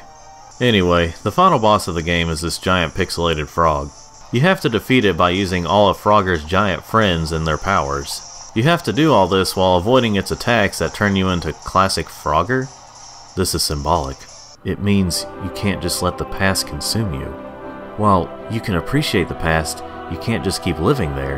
You have to move forward with your life and enjoy what's to come. Or it just means you lose a life here. After defeating the final boss, you unlock a new world? What could this brand new world be? It's just the same set of levels, just sped up. No joke, that's all the next few worlds are. I guess that's a way to extend the playtime. Kinda seems cheap though, don't you think? Well, if you want to take a break from arcade mode, you can play Forever Crossing. Basically, it takes the original arcade game and takes out the goals and replaces it with an infinite number of roads and rivers. This came out around the time the Endless Runner craze was getting big for mobile games.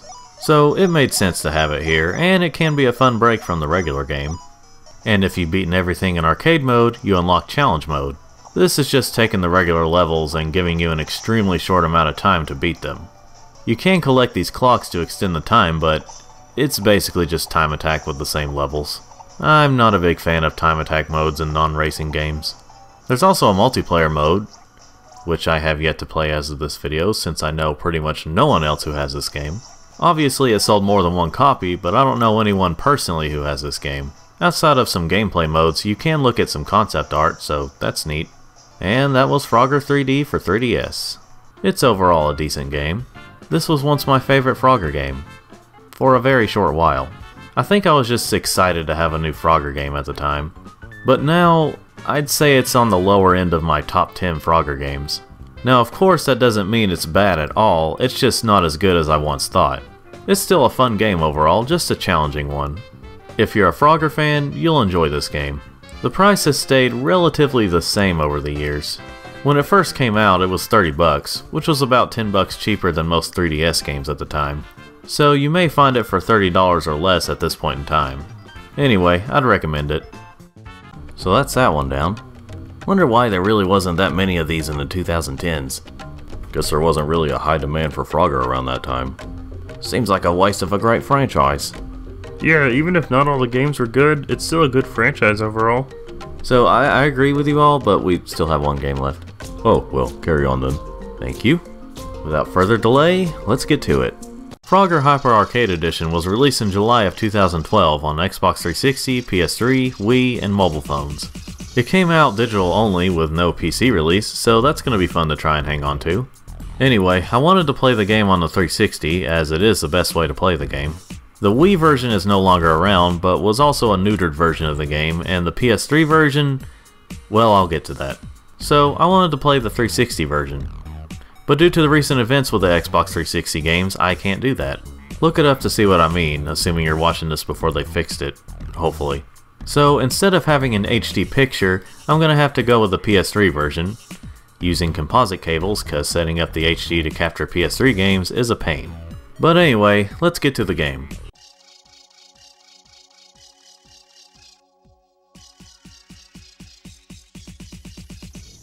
Ah, just when I thought my ears were safe. Yeah, this music. At least the start of it. Also, the screen is not meant to be stretched like this.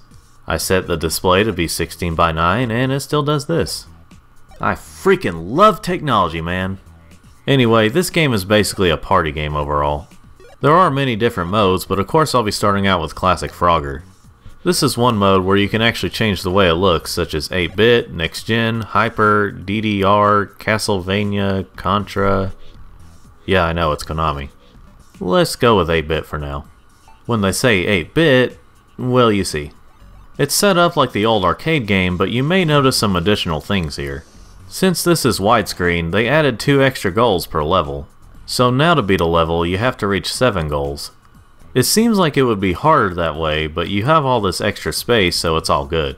Frogger hops around just fine in this game. For the most part, but I'll get to the PS3 problems later. Other than having 2 additional slots to fill up and the screen being tilted, this is pretty much regular 1981 Frogger. As for the other modes, let's take a look at them. Tile Capture is where you and up to 3 other players, or CPUs, can hop around the map creating tiles. Once you reach one of the goals, you lock the tiles down and they can't be marked over. But if you die, they unlock and can be painted over again. Whoever gets the most goals and has the most tiles wins. It can be pretty chaotic and fun. And like you'll see in other modes with multiplayer, there are also these power-ups. There are a few, like freezing all the players or reversing the controls. Battle Royale is where you're thrown into a map with many other players and you just grab all the power-ups you can and try and kill all the other players or CPUs. Another chaotic and fun mode. Lady Frog Rescue is about what you'd expect, I think. The high score is more focused on you collecting up to 3 pink frogs before reaching the goals before the opponents do. Chaotic and fun like the others. The next mode, Paint, is 1 player only. So there's content here for single players. Anyway, what you do is fill in the tiles for 8-bit art, like old Frogger himself. You do this while, of course, dodging vehicles. It's fine and can be somewhat relaxing in some way. Twin Frogger, I'm not a big fan of. I mean, it's an interesting idea, having to get 2 frogs across at the same time. The challenge comes in with the fact that the frogs are far apart from each other. And if one dies, they both die. So you have to really watch your hops. It's just not that fun for me, but it's not the worst. After that,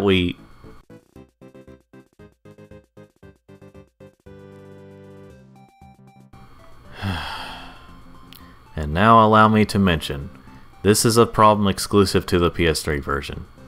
For whatever reason, at least in my experience, the game crashes after a while when playing this version. I never had this problem when playing the XBLA version, nor the WiiWare version, just on PS3. I have no clue why it happens and why they never fixed it. Oh right, because it's Konami and they don't seem to give much of a turd for Frogger. other than re-releasing the arcade game, making mobile and casino games. But before I talk about the other problems, I'll talk about the other two modes. Frogger Freakout has you reaching a certain number of points per level, and with each level it's randomized with different modes and skins. It can be pretty fun. And the last mode is Challenge Mode.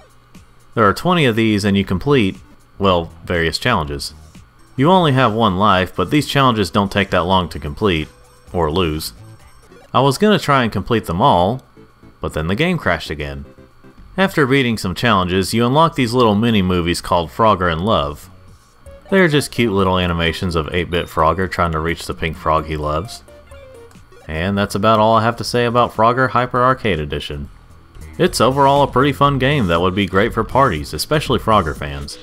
So, I would highly recommend it. On Xbox 360. On PS3, you have the terrible crashing problem, but that's not all. There are a lot of moments where if something spawns in, the game freezes for half a second, which can really throw you off. Also, if you're playing the game with the next-gen graphics in certain modes, the frame rate gets pretty bad. It's obvious they either had a hard time getting this to run on PS3, or they just didn't care. Probably a mix of the two. Now, as for the WiiWare version, it's mostly the same game, except not in HD or widescreen. So when playing the game, it has the standard 5 goals. In terms of gameplay, it's perfectly fine. Controls well enough and has no major bugs or glitches. And all the modes are here, so why wouldn't I recommend this more? Well, other than the Wii Shop shutting down to where you can't make purchases, as I said earlier, it's a neutered version of the game. It's missing some features, such as the mini-movies, and while the HD version had 11 tracks, technically more if you count Contra and I think Castlevania, this one only has 3, or possibly 4 or 5. Either way, you'll be hearing the same 3 tracks over and over with this one. Not saying only 11 tracks won't get repetitive, but good lord. But does all that mean these versions are bad? Well, no. The PS3 one's problems might be pretty annoying, but it's still pretty fun when it works. And the WiiWare version might have less extra features, but most of the game is still there and plays fine enough. So while I would recommend this game on Xbox the most, the PlayStation and Nintendo versions are perfectly fine if one of those are your only options. As for the mobile version, let's not worry about that. So with all that said, I would still recommend this game overall. And that was it for the games. Well, that wasn't a bad game to end on.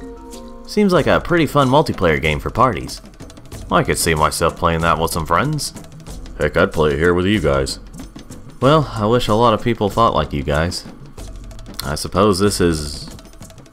What is it, Dan? It's one of those notes that James kept leaving me. It says for me to talk about the rest of the franchise. You up for that, Donnie? I could give it a try. We've come this far, why not finish up with a little more background on Frogger? Yeah, a little more background about the franchise. Well then, here we go. While I've covered every single home console and handheld Frogger game, along with the old cartoon, there's still more to talk about. I won't be showing any gameplay footage, but I will briefly mention the mobile games. In 2003, there was a phone version of the original Frogger. In 2005, there was a phone game called Frogger Puzzle, where players would arrange blocks to clear a path for Frogger to get past the road. In 2006, there was Frogger Evolution, where from what I could gather, it was basically just a remixed version of the old arcade game with a couple of different modes. There's a little more to it than that, but those are the basics. In 2007, there was Frogger Launch, which is one of those catapult games. I didn't get much of a description from that, but I can imagine how it played. Also in 2007, we got Frogger Hop Trivia, which has the Great Quest Frogger, for some reason. I thought it was going to be a trivia game featuring Frogger characters, but it apparently played like other Frogger games. Not much info other than that. In 2008, there was Frogger Beats and Bounces, which is a rhythm game. What threw me off about this one was it actually has a story to it, even more so than Frogger 3D. Look it up for more details, but the basics are that Frogger has some illness that makes him hop to a mysterious beat. That would have been interesting to see. In 2010, iPhone users got Frogger Inferno, which plays similar to other Frogger games, but with a twist. Whenever Frogger hops, he leaves behind a trail of fire, and if that fire touches Frogger, it burns. So no backtracking, basically. Also in 2010, we got Frogger for Windows Phone. Moving on. In 2012, there was Frogger Free. I got zero info on this one, but from what it sounds like, it's probably just a free mobile version of the arcade game. In 2013, there was Frogger's Crackout. Kind of a weird name, but it's basically Frogger in name only. It's just an interesting version of Breakout with a Frogger-ish theme to it. In 2019, there was Frogger in Toy Town, which is currently exclusive to Apple Arcade. It plays like a regular Frogger game, but, well, you know, unique twists. You rescue little froglets and can fire balls at enemies? That sounds awesome! Why does it have to be exclusive to Apple Arcade? Anyway, in 2022, there was Frogger in the Rumbling Ruins, which is also exclusive to Apple Arcade. This one has more puzzle elements to it. And that's it for the mobile games, at least for now. Some of these I don't mind staying mobile, but there's a lot of these that should have also come to console, like Hyper Arcade Edition did. It's not fair!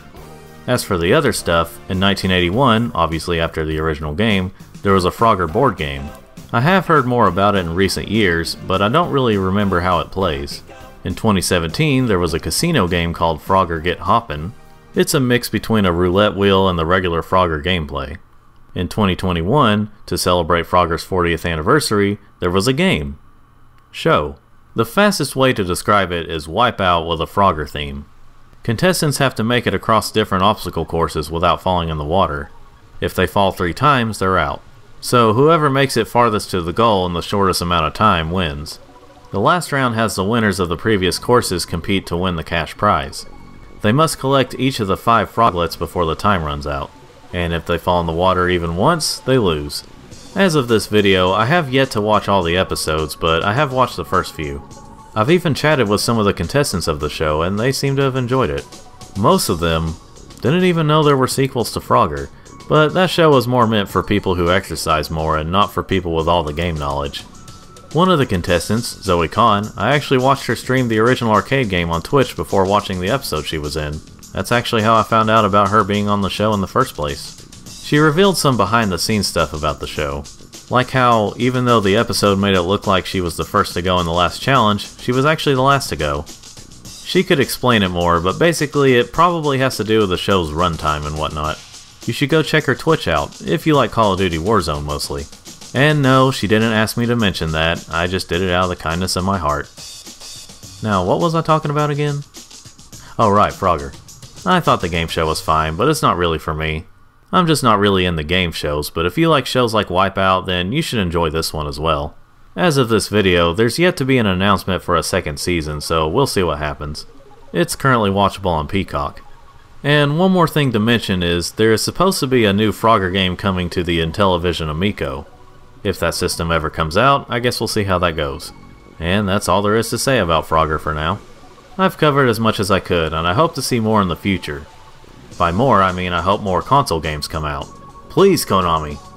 Anyway, that's it for now. Well, that's everything Frogger, as of 2023. Well, more like as of 2022, but you know what I mean. So, what happens now? Well done indeed, Daniel. You've talked about everything in the Frogger franchise, more or less everything. Well, this will make one fine 100th review video. You know, that was pretty good. It was enjoyable enough. Well, thanks everyone. So, do we go back to our homes now? Home? You are home now. Come again? You're right where you need to be, and you're not going to go anywhere else. You are my prisoners. Dude, what the? Like hell we No are. one keeps me or my pals as prisoners. Sauce, I'm staying here. I'm ready to fight you whenever. Look at your freaking faces. Oh, how serious you look. Of course I'm not going to keep you here. Well, you can leave anytime you want, buddy. Kind of threw us all off with that one. Weird time to joke around. Well, it was kind of funny. Before we leave, guys, I have a cheesy speech to make. I've got time, right? Yes. Okay. I just wanted to thank you all for joining me for this and for all my review videos over the years. It's been kinda crazy and inconsistent, but I'm glad I had characters like you all to make things interesting and fun for me. Well, I know you were only in the opening of the Dang It show and yet another review show, Sonic, but I hear you. Okay. So, it's with a heavy heart that I say I'm retiring from doing review videos, or at the very least taking a long break. Not to kill the mood, but we kind of already knew that. Oh. Well, thanks again for being part of this long journey, guys. Take care of that virtual world along with show, get? Got it. Until you eventually wake up. What? Nothing. See you, Dan. Alright. Well, Sonic, you keep up the good work in your world. Same to you, Danny. Pep, tell your pals I said hey, and let them know I still have ideas for more videos of you guys. Will do, Danny. And Untitled, I'm still coming up with ideas for you. Thanks for sticking with me all these years, even though I haven't had that many videos of you. It's all good, Danny. I don't mind hanging around in the background waiting for my moment. You're a good sport, man. Yep. You're writing this for me, so I'm just saying what I have to say. Take it easy, Danny. Well, James, I think we're ready to get going. Alright, then. Okay, everybody make a T-pose so I can teleport you all home. With the exception of Freakin'. I can still send you home anyway. Well, there's no questions. Goodbye, everybody. My last line of the video, good freaking God. It just could not say anything worth crap. It's just stuttering here, saying something weird there. I sound like a mental case here. It's harder than you realize. The line is the mic is still going.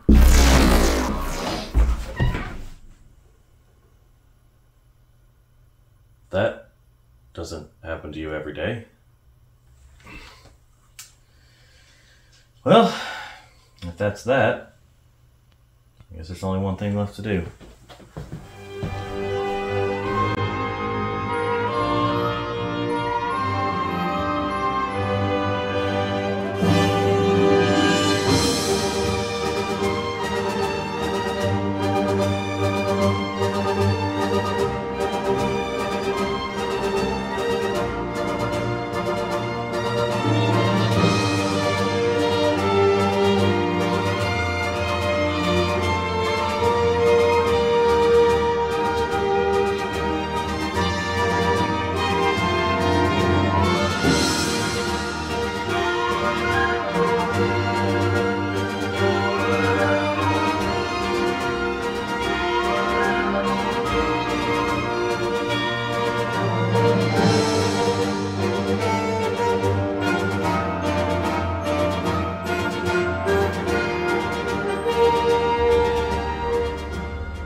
Like I'm gonna have to let you go, little fella. Thanks for a great start to my review videos.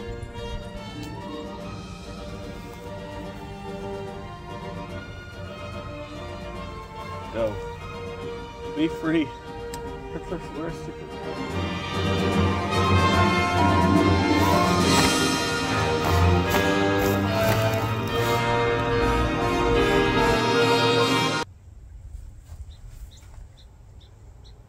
Huh.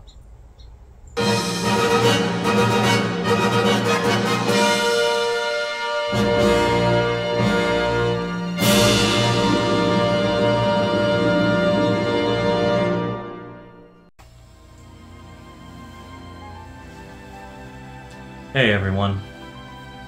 I'm about to end things, but I just wanted to say thanks for watching this video, and thanks for watching all my videos and getting me this far on here, which admittedly compared to others isn't that far, but I still greatly appreciate it. This is way farther than I thought I'd ever go with this stuff, ever go on this channel or anything like that, so yeah, I just appreciate you all. And I'm sure some of you are disappointing that I'm ending things, or at the very least taking a very long break from reviewing stuff. But I appreciate you all for, again, getting me this far. The fact that I even reached as many subscribers as I have is, I didn't expect it. I genuinely I genuinely didn't even expect to get 100, let alone almost 300 as of this video, but it's thanks to you all, and I really appreciate it.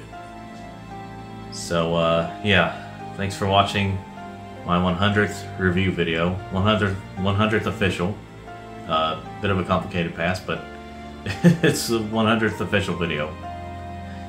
Anyway, yeah, so genuinely, thank you. But if this is your first time watching a video like this, you may not see a review video for a while. A new one, I mean, if at all. But I hope you like this video and subscribe if you want to see more of my videos in general. But you know, check out my other stuff if you haven't already. But anyway, thanks everyone.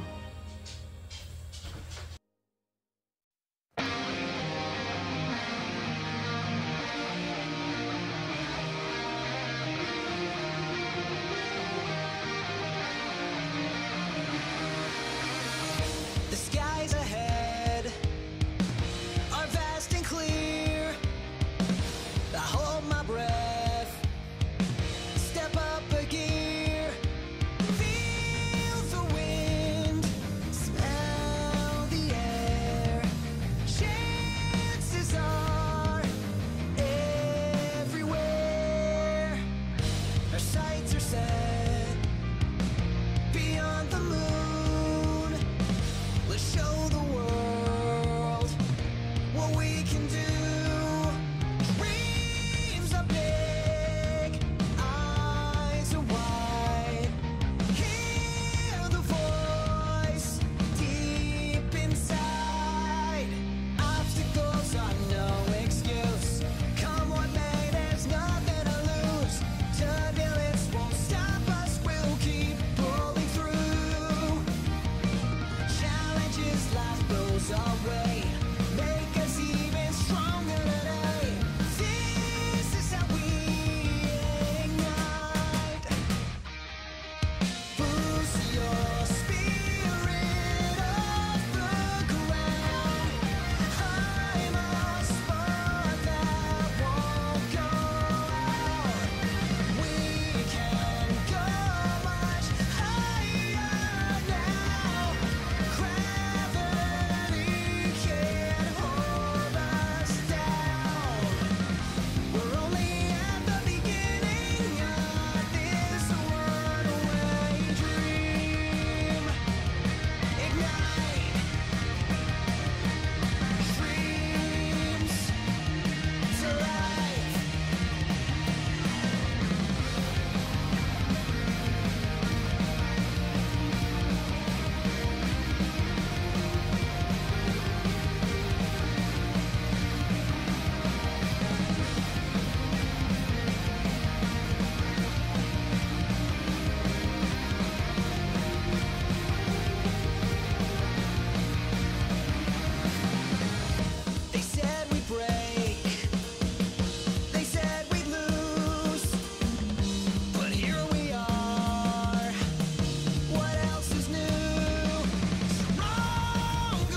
Dream.